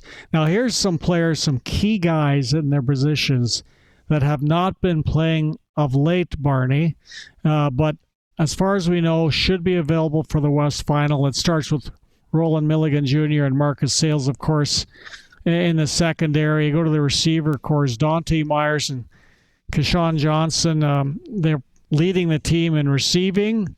They should be back for the Western Final. We don't know about Shane Ray, the defensive end, because he's got a neck. You never know with necks, but if he can play, he's a great pass rusher, and he's very good against the run. And, of course, Tommy Stevens has not been playing lately. And Tommy Stevens, Mr. Automatic on third and short, so hopefully he's back. Now, these other players... That's the one that that's the one, like, they all worry me, but I'm like, And I was never really a big bringing a guy for a short yardage if you would have asked me 2-3 years ago. Mm-hmm. But after seeing what that guy can do, how big he is, meeting him in person, I'm like, oh, Tommy. I mean, they got stopped on 3rd and short just the other night against BC without Tommy Stevens. You're right. He's a huge key. So other players that played a little bit in the last 2 games, or else they played one game, didn't play the other. There's a long list of these guys playing, but not getting hurt and getting some rest. You got Micah Johnson, this is no particular order, Samuel Emelis, Nelson Lacombo, AJ Ouellette, Jamarcus Hardrick, CJ Rivas, Trevor Harris, of course, Jameer Thurman, Malik Carney, Brett Lothar, AJ Allen, Mike Rose, Philip Gagnon, Logan Furland, Keon Schaefer-Baker. These are all players that did not play certainly all 8 quarters of the last 2 games, and the coach is getting them ready. So, we talked earlier in the show about the Roughriders being loaded for bear for the Western Final, and I think the advantage of clinching first place when they did is in this list of players, because they're going to have their best team ready to play. Well, whatever it is, 11 days, whatever it is, 12 days, and let's keep in mind too, Calgary and BC are going to scrap and claw and hit the snot out of each other. And then we get them with one more massive tilt under their belts, whoever it is. And I know some people are worried about Calgary because they've had our number. Mm-hmm. Maybe there is something to that. Flo being out for the year, I think, hurts them more than they thought. But any given, we call it Sunday, but any given whatever Saturday, day I guess, for football, in this case, anything can happen. You never know. Now, okay, who would you rather see? Oh, that's a good question. I think when Saskatchewan lost to Calgary, they just weren't playing any sort of football like they are now, or like they are going to be capable of playing. So I would sort of tend to say I'd rather see Calgary here, but let's face it, when they had more players on their defense playing the other night against BC, they were winning the ball game and they were hitting Nathan Rourke. I think the key for the Roughriders in the Western Final of many will be getting to the quarterback, hitting him hard and rattling the quarterback a bit. Even though they're both veterans, I think Nathan Rourke can be considered a veteran by now. I think that'll be the key, and I think they're going to be ready to do it. Personally, and this could change by next week, I want to see Calgary just because they beat us twice. And guys like Jeffrey on the YouTube chat, Jeffrey, I love you because you're always listening. And I want to shut him up and be like, okay, now it's not even comparable. But then I get freaked out because I thought when we lost game 1 against Calgary, we were playing so good. And Calgary was coming in as a rebuild, little bit of a who knows what. Well, yeah, VA is good, but. And then they rolled us, and then they beat us again. Mm-hmm. And so then I'm just like, yeah, we got to eat a little bit of crow here. Stamps have our number. And then to your point, I think now where we are and where they are, and they are going to have to play a really good BC team. I want to see the Stamps personally, but that could change. Just the way the Roughriders executed against Calgary is not how they executed to sweep Winnipeg, for example. I think what happened to the Roughriders in many respects, Barney, is once they swept Winnipeg, which is difficult to do Labor Day and the Banjo Bowl, they probably got a little bit too relaxed. And things like the Montreal game happened, but they're not going to be like that. The coach is going to have them ready for the Western Final. And, Vernon Adams Jr., I mean, he threw for a lot of yards last year at BC Place. He knows that field. And he's going to want to prove them wrong. And, of course, Rourke right now is the hottest quarterback in the league. So it's going to be a very interesting semifinal, and it'll be an interesting final. Yeah, no, it's some good. By the way, I wanted to mention one thing. Sure. Jameer Thurman, when he talked about A.J. Allen, I meant to mention A.J. Allen last time I was on your show because I think he's the best short side linebacker against the run in the league, and he's a Canadian.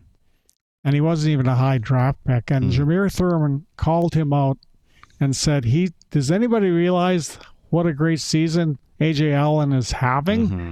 He's been tremendous, and no media ever mentions his name or talks about him. And then the next day, of course, he was named the Riders' top Canadian, and rightfully so. But what I thought was interesting is Jameer Thurman doing that. That's what leaders do. Yeah. That's what leaders that's a good point. do. We've got a great leader in the middle of our defense in Jameer Thurman. He proved it when he wanted people to know about his buddy AJ. Okay, we have so many text messages to get here on the Prairie Land Rentals text line. If you're just tuning in, if you're driving, somebody here was saying that we basically, as I get some word salad out here, we want to know how you listen or how you watch the show. If you're watching the show on YouTube, if you have your name and number, Colson's putting you guys in the draw. And then the text line, Prairie Land Rentals text line, 936-6262. We want to know. What's your response? What response are you getting? Lots of radio for sure. But then people from outside of the area, although that CKRM signal you can pick up anywhere for the most part, if it's a clear day, especially, or is it the cloudy day? One or the other. So a lot of people are that. We want to know your name and number because all those people are entered in to win 2 tickets to the West Final. Colson, you're going to have your hands full today. I'm sorry about that. And then if you want to comment on anything that's going on, whether it's the Riders or the baseball game, somebody here though was harrowing, and they said they're listening on the radio. It was a while ago though. I wanted to give them a shout out, but there'd be a lot of people, guys and girls, doing that right now. The weather is still great. There's no snow on the ground. Not that I've ever, done any farming in my time, so I sound like an idiot by thing I did. But I think weather's looking great. Harbor Golf Course is open until November 2nd. Which is only a few days away. That's his elbow. I've never played it. I was like planning over the last week. I'm like, I got to get out there somehow and go golfing. I got to get out there. And then I look at the kids' schedule and I'm like, good luck, buddy. Well, I know an individual neighbor of mine, his perennials, if you're a gardener, Barney. Yeah. Are you a gardener? I am not. I'm not a horticulturalist. Okay, well, anyway, a neighbor of mine, my wife's got the green thumb too, by the way. Don't feel bad. But his perennials were coming up again. No. Yes. They got mixed up. I thought it was spring. Darcy on the text line, how come no one's talking about the BC touchdown pass that hit the ground? I think everybody's talked about it over the last 2 days. I don't get that. How that could even have happened. On the big screen, being that we were sitting in the stands for the game, I said to my wife, I said, that doesn't look like a catch. So I don't really understand how that happened at the command center, but I don't know the whole story. Maybe Glen Suitor can. Have you talked to Glen about it? No, I can't. Talk to him. We can talk. We got Glen coming up in hour 3. Rose says, "Oh Canada, she's saying, "Oh Canada, Game 3 did nothing for me." We played that clip earlier. I think Rose, you were definitely in the majority there. Alan's a lot of people letting us know they're listening on the radio. Lions will beat the Stamps. Riders will win the West Final by 8 and play the Owls in the Grey Cup. That's from Clay. Clay's. I think Clay is of the opinion a lot of people are. Yeah. In that way, but any given Sunday, as we said earlier, any given Saturday, we have to say about the CFL. Yeah, but Clay, I think Clay's correct in what the majority feel. Nobody, no name on this, but Bo Bichette was 100% poor base running. He doesn't look healthy. John, the Habs fan, saying, I don't know how much time we have here. We don't have enough time for that, but he wants to know. Yeah, but what about the Habs fan? You always have time for the Habs. He wants to know what you think about the Habs. Can you sum it up in 20 seconds? In 20 seconds, well, Dobish seems to be better than Monty in goal. So that's interesting. And yeah, the Habs, I think with this condensed schedule, because of the Olympics, you're seeing younger teams do better in the NHL. And the Habs aren't the only one. Chicago, New Jersey, Utah. Who am I missing as a young team? Did I say the Devils? I don't know. But the younger teams, you're playing. Devils are sneaky, man.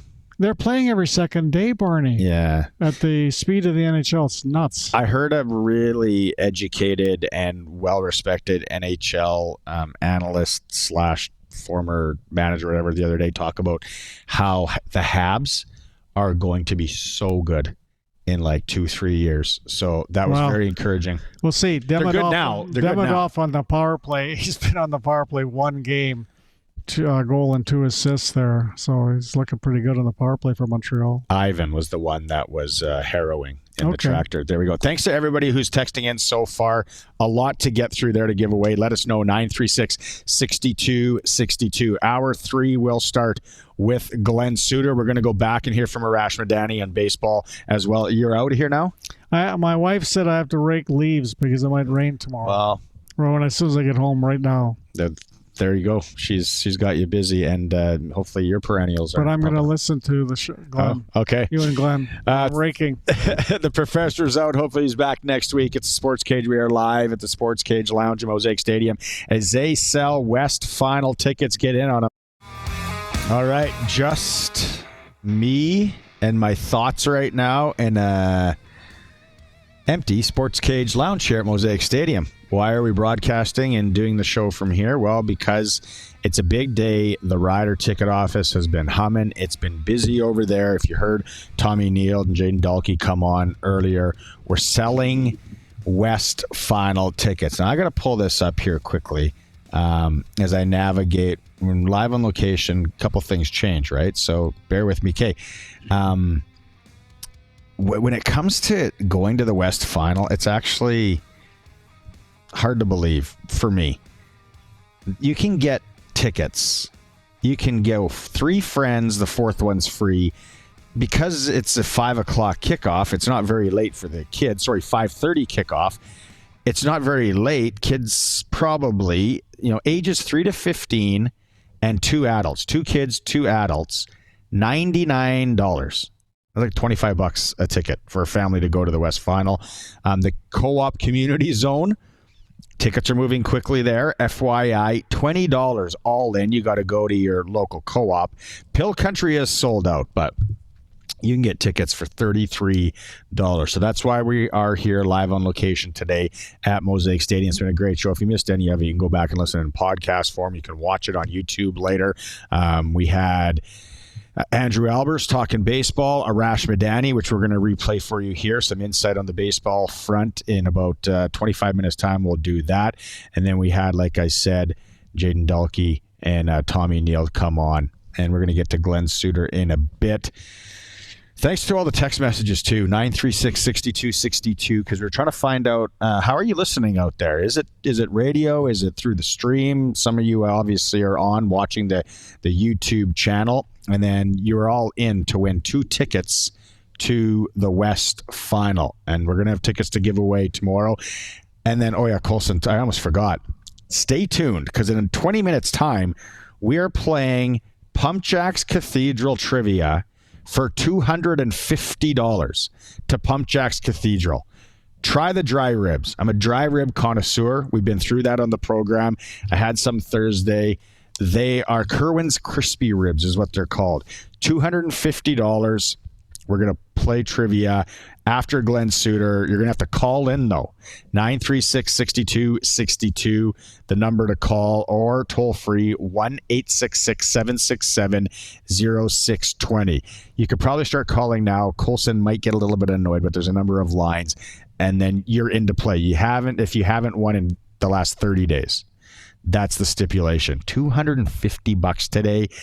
And I'll give you a hint. The trivia question will be based on baseball and more specifically the baseball game last night. We got to give away the $250 today too. So if first person doesn't get it, we might go to another question and so on and so forth. So get your dialing fingers ready. Let's get into it with our man Glen Suitor. Time now for press coverage with CFL and Saskatchewan Roughrider legend Glen Suitor on the Sports Cage. Brought to you by Bronco Plumbing and Heating, where professional service is guaranteed. They'll treat you right. 781-2090. You are on the Western Pizza guest hotline, and I am staring at the Western Pizza, which isn't open right now, Glenn, and starving. And it's perfect to get a pie tonight and watch baseball or any of the Greek favorites you love from Western Pizza. Did you watch the baseball game last night? Barney, so I'm not a baseball fan. Okay, so let's get that right out. You're a sports fan. I'm a sports fan, and I'm a fan of playoff intensity. I'm watching every Game 7 in the NHL. Don't care the teams. Anytime it gets down to that, it's and now because Canada's in it, I'm waving the flag. And I just a couple of things. One is I'm getting kind of tired. I've done a full day of my errands and things like that. And we're in inning 14, and I'm thinking, you know what? I'm not a baseball fan. I'll watch the recap, and I turn it off. And I went, I'm going to bed. It's about 10 o'clock Pacific time, 9:30, quarter to 10 Pacific time. I think I'm going to bed. I'm going to bed early, do a little reading, and then call it a night. And then I walk around the room twice, and I go, nope, I can't do it. Turn it back on, and now we're going down to inning 17, and they keep walking. What's his name? Ohtani. Ohtani, yes, and I'm fascinated by this story. Like, are they going to do that the rest of the series? Like, does LA have a base runner automatically every time he's up there? Like, you almost have to, or you're giving away a home run every time. Anyway, I'm watching this, and I'm thinking to myself, I sort of feel like, when you're in line for something and it's a super long line, and about halfway through it, you're an hour and a half in, and you go, I'm going to bail. And then you think, I've already invested an hour and a half, and you look at the line and you go, I'm more than halfway there. I'm hanging in, because I'm getting these tickets or whatever it is you're in line for. And I felt like that watching this game. It's like I've invested 14 innings. I've got to see how this ends now. Yeah. So end of this whole long story, I finally gave in at the end of the 17th inning. Oh, really? Yes. I finally gave in at the end of 17, and I'm going, okay, that's it. It's almost midnight or whatever it was, quarter to 12 here. And I go, that's it. I'll find out what happens and who wins tomorrow. And the very next inning, LA wins. So anyway. You came so far, Glenn. You came so far, and I was just dozing in and out because I had it on in the TV in the bedroom, and I'm going, okay. Well, then I wake up and I'm like, oh, still going. Okay, I'll watch a bit, and then I doze off. It was a lot like watching golf. That's why I love watching golf. Sometimes you doze in, you doze out, and then I happen to wake up when Freeman hits the home run, and then I look at the clock purposely, and I'm like 12:50 a.m. And one of the reasons I wanted to stay up and watch it, and again, you don't have to be, like you said, a baseball fan or whatever, just to find out what was going to be the next strategy, because they're out of pitchers. Like, are they going to put in Bieber, who's starting tonight? And then the Blue Jays had no bench players left. So then I got a chance to ask Arash, which I'm going to play again in a bit here. I'm like, what happens if a guy dislocates his ankle or something, catastrophic where he can't play? And then he's like, well, you got to go to one of your pitchers and put him in to play, third base or whatever. And I'm just like, I have to watch this to find out where the next chess piece is going.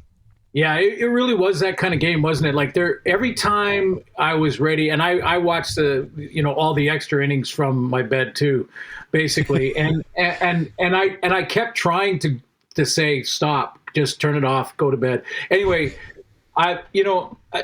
every time I did that, Buck Martinez would come up with something that would keep me interested in a way that I would think, oh, right, they had a pinch runner. He can't come back in. That's right. To your point. And then I thought, well, now what do they do? And then they started talking in the 16th inning about how the pitching staff was running out. There was no one left in the bullpen, and they were going to have a player, a fielder or something, pitch. And I thought, well, if that happens, I've got to stay up to watch that. I mean, this is the World Series. So anyway, I it's one of those games. Like, I'll guarantee you this: in the CFL playoffs, there will not be a 5.5-hour game. I promise you that. It'd be awesome to see, though. It'd be very interesting to see. And then just to that point, Andrew Albers, former major leaguer from Saskatchewan here, who I know, had him on the show again. He's like, he thinks there was no way they were going to a player to pitch. They were going to find a pitcher of somehow. He's like, you don't throw that game away in the World Series where you are that late. He's like, you're finding an arm that can pitch, right, and then you rejig things today. But Glenn, what if they go late today and they got to play again tomorrow, right? Like, that's where I now I'm glued.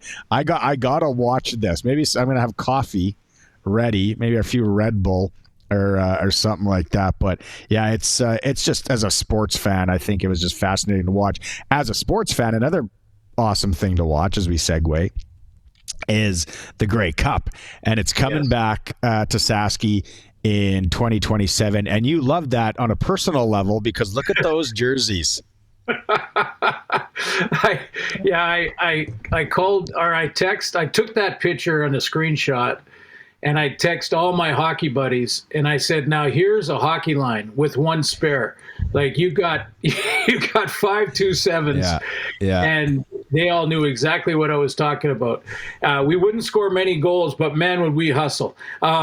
It's cool. You know, as soon as the announcement was made, I had my phone lit up because I played there, yes, but also it's the reputation of the province, the reputation of the team, the facilities.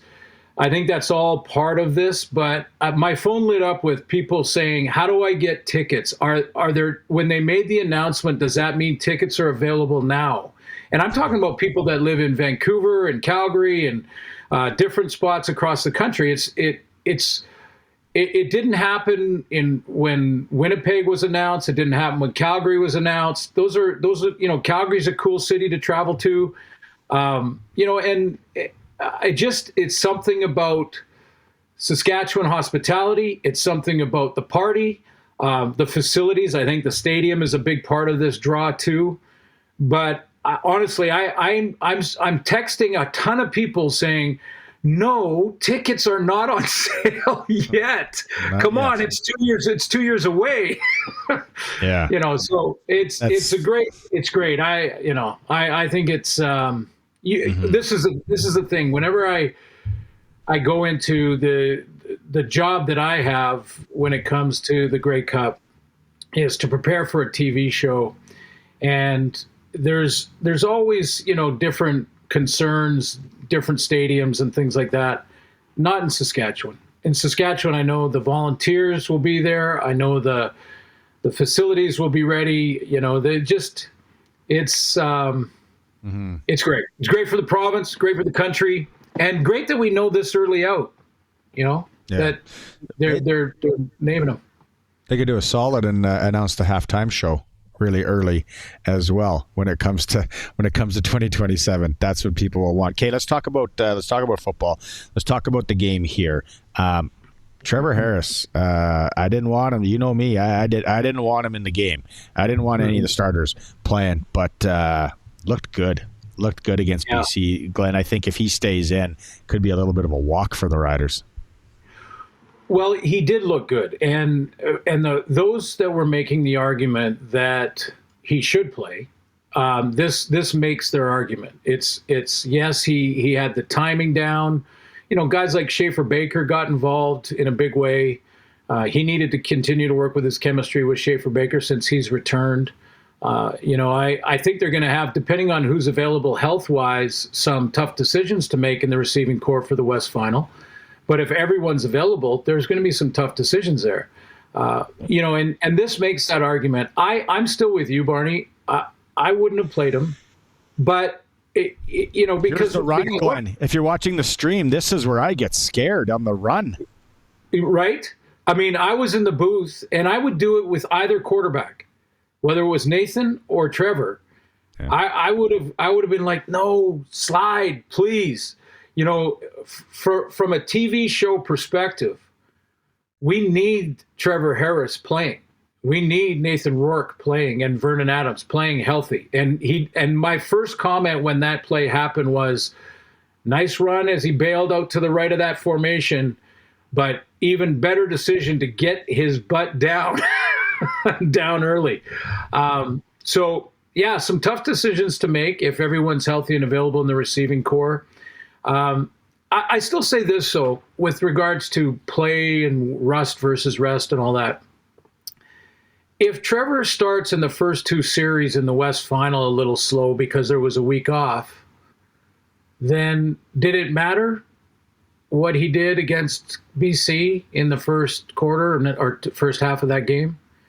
It didn't, right? Like, because if that's what he's got another week off now where he's not going to play, and people say, well, that's 2 weeks, that's more. And I'm going, not for a 30-something year veteran who, takes all his reps and mentally takes all of Jake Mayer's reps too.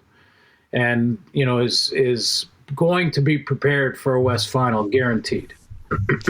When you watch we can tee up the semifinals on Thursday when we get to speak again. But going back to last week, Hamilton, what happens in Ottawa, which a lot of people probably thought it was going to be a parting of the ways with Bob Dice. Calgary taking care of business against Edmonton, and then that Winnipeg-Montreal game, bit of a weird one there as well. When you recap the games from the week, does anything jump out at you?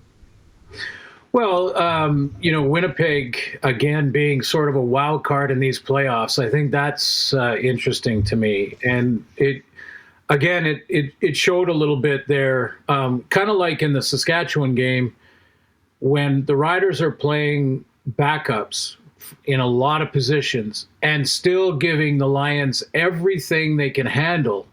Yeah. And same can be said, in the Winnipeg game. It's like you go, okay, now I'm really confused as to where to put my sprinkling in the playoff rounds because I don't do that, but those who do, yeah. And I know you do, Barney. But that one was interesting. No surprise in Ottawa from the news perspective or the game. This is we look at, and the conversation goes to who's available, like who at the end of the season is going to be a candidate for that job. We talked about Mueller, yes, for sure. I'm sure he'll be talked to. I'm not sure he wants to leave, and would leave. I agree. And, yeah, and Henry Burris is a name that came up. Wow. Got some coaching experience down south. Has, of course, great experience in Canada. Played in Ottawa. Knows that whole city and what it's all about. And I didn't read or didn't listen to the interview, but I heard him talking about it or was asked of it, and he never said he wasn't interested. He didn't exactly jump all over it, but he never said, I'm not interested in that job. So, maybe that's a candidate. Other than that, though, it's a weird year because there's so many young coordinators in the league. And the question there is, for that job in Ottawa, can they take a chance on a really young guy with very little, if any, head coaching experience when they've had a couple of years now that they've struggled? Do you think then they're going to really take their time on it? Yeah, I think they'll be, as soon as the Grey Cup is over, they will be interviewing people. And I don't think they'll leave any rock unturned. They're going to look high and long, and they're going to look down in the States. They're going to look at young and some of the, Rick Campbell is a guy that, do you go back to someone who knows the job, yeah, but you're going to have to also sell that even though he's moved on from a few of these jobs, do you want to recycle another guy? So yeah, I think there'll be a long list, Barney. I think they're going to get right at it right away. Probably be, if you think about it, probably be the only head coaching opportunity in our league. in the offseason. I don't think there's anybody else on the hook like that. Mark Killam, I don't think is. Yeah. Do you think we'll hear from Trey Ford now that the season's done for the Elks? Well, I will reach out, and for sure our listeners will hear all that I will be allowed to say about that conversation, because I am very interested in to hear where his mindset is. It'll probably, and I'm guessing at this point because I haven't talked to him yet, but it'll probably be wait until they discuss Cody and what they want to do there. If they're going to bring him back and it's going to be, business as usual from last year, then does he want to move on, or is he okay with to continue to learn from Cody? And what other teams, is this Zach's last year in Winnipeg? Is Drew Brown the answer in Ottawa? These are just questions I throw out there that Trey Ford is probably pondering. Yeah. Like I said, we get to regroup and we can kind of tee up the semifinals on Thursday when we get to chat again. I know you probably got to get ready, get settled in for Game 4, Dodgers and Blue Jays. The sicko in me wants to see this one go another 14, 15, 16 innings. Barney, the other thing is the LA fan, right? The LA fan gets that bought a ticket for that game, and I'm sure they paid top dollar, got 2 games. They basically got 2 games in one, and at the end of it all, their team won. I mean, that is like a bonus ticket like no other. And when we're talking the 2027 Grey Cup halftime show, not the guy who sang the anthem last night, the Canadian anthem. Not that guy. Yeah. No way, Jose, as they say. The other thing about is we speak about the LA thing, and if big cities, New York, LA, Chicago, any of them, and you would know this, Toronto, for instance, there's so many things to do, right? And mind you, it is a World Series. It's the Dodgers. And if anyone's ever driven in LA, it is awful. You take the Long Island Expressway or driving in LA, I don't know which one. It is awful. So lots of people, I saw a lot of people on social media yesterday are going, I can't believe they didn't sell this game out. I can't believe this. You better believe the game was sold out. It's just LA. Either people are stuck in traffic or they got hung up doing something else. Let's just spend it was like 30-some degrees. Let's just spend a few more hours on the beach. The game is sold out. It's just there's just so much to do there. It's people don't their give a rip meter, could be down. Yeah, and it's sold out, and what? Probably the basic low nosebleed ticket was over $2,000, $3,000, whatever. We're talking like big money for World Series. And listen, if they were stuck in traffic and missed the first even 8 innings, they didn't miss anything. You could have had a nap. You could have flown from somewhere, landed. Yeah, it was all good. Okay, let's look forward to chatting on Thursday again, Glenn. Sounds good. Thanks, Barney. Right on. Press coverage of the Glen Suitor is brought to you by Bronco Plumbing and Heating, where professional service is guaranteed. They'll treat you right. 781-2090. Now is the time to start calling. 936-6262. Colson is standing by, or toll free 1-866-767-0620. I see on the text line that a lot of you are listening. $250 up for grabs at Pump Jacks Cathedral. Great spot. We're going to give it away with Pump Jacks trivia coming up next. It will be about last night's game. There is your hint. Call now. It is the Sports Cage on 620 CKRM. Tonight, 6 o'clock right away. What do we got? About 30 minutes. First pitch. Game 4, Blue Jays and Dodgers. Western Hockey League tonight, the Blades are in Tri-City. SJ Kindersley's welcoming Warman, and Yorkton's traveling into Nipawin. Tons of games on the NHL slate. Calgary, Toronto, Winnipeg's in Minnesota, Ottawa's in Chicago, Edmonton welcomes Colorado, New York is in Vancouver, and Montreal travels into Seattle. Sports ticker in hour 3 is for Steelcraft Doors Regina. made in Western Canada for Western Canada. Visit their 40,000 square foot facility if you need a garage door. All right, Colson. I heard the phone lines were buzzing. Good on everybody out there. Thank you so much for calling. It's time for Pump Jacks Cathedral Trivia. It's time for SportsCage Trivia for Pump Jacks. Great food, cold local draft, and a place that feels like home. All right. $250 to Pump Jacks Cathedral. Draft beer. Their food is on point. Big fan of the dry ribs. Their soup is second to none. The cheddar broccoli. I think to start with, we got to give it away today, the $250. Then we reset it next Tuesday. So we got a number of callers. I think first on the line we have Margaret in Regina. Margaret, are you there? I am. Okay. Here we go. You're going to have 10 seconds to answer this. I teed it up. I gave a little bit of a tease. It's related to the baseball game last night. Are you ready to go? Mm-hmm. Okay, Colson started. Here we go. How many times did Shohei Ohtani reach base last night, Margaret? 4. I'll give you got 9 seconds left if you want to keep thinking. Okay, 7. Oh, Margaret, 9 times. Thanks so much for playing. Stay on the line because you still win a lunch to Pump Jacks Cathedral. Colson's going to take your information. Just stay on the line. All right.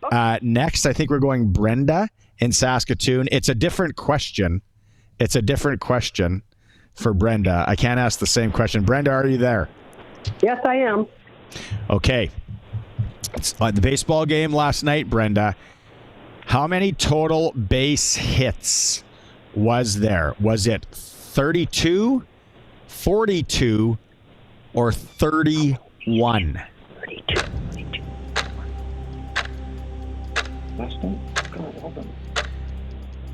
You want me to repeat them again? 32. 31. 31 was the correct answer. Okay. Thanks so much, Brenda from Saskatoon. Anyway. Stay on the line. Colson's going to take some information. Okay. I think we're going Joseph in Regina. Is that Joseph? Are you there? Yes, I am. Okay. Yes. We got a question on last night's baseball game. Okay. Total time of the game last night, Joseph.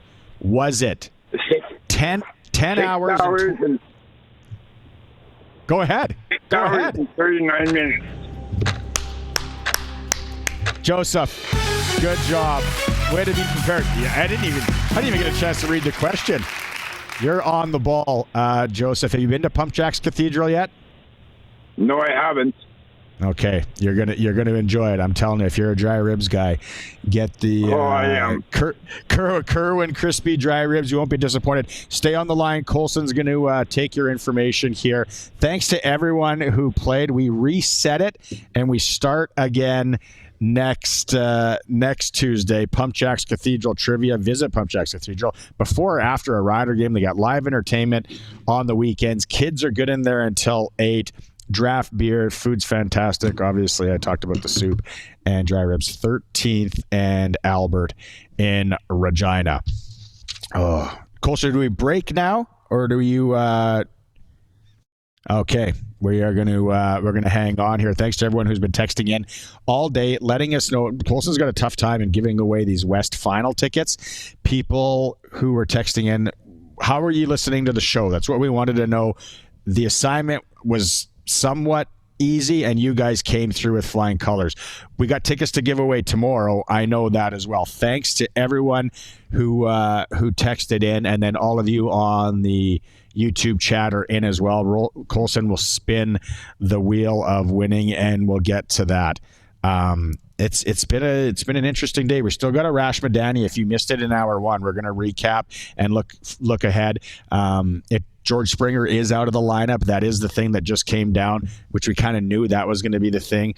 We're at SportsCage Lounge today at Mosaic Stadium live here because we're pushing tickets for the West Final. I don't know a number. I don't know where we're at when it comes to tickets, but if you want to go to the West Final next weekend, it's very affordable. Family of 4, 2 kids, 2 adults, you're getting in for $99. The community zone from Co-op, $20 all in. There's a few left. You got to visit your co-op there. Pill Country sold out, but there are other tickets available, $33 plus tax. And then the Me Plus 3. Grab 3 friends and your 4th ticket is free. Rider Ticket Office, call, come down, stand in line. Like Jeffrey said, stand in line for a ticket like the old days. Those were good days. All right, I'm back tomorrow, Wednesday. Eric Francis tomorrow. We got Dustin Nielsen and a whole lot more winning as well. We're going to give away some Pat tickets tomorrow in hour 1 because the game tomorrow night as well. Thank you so much for tuning in. We'll talk to you again tomorrow.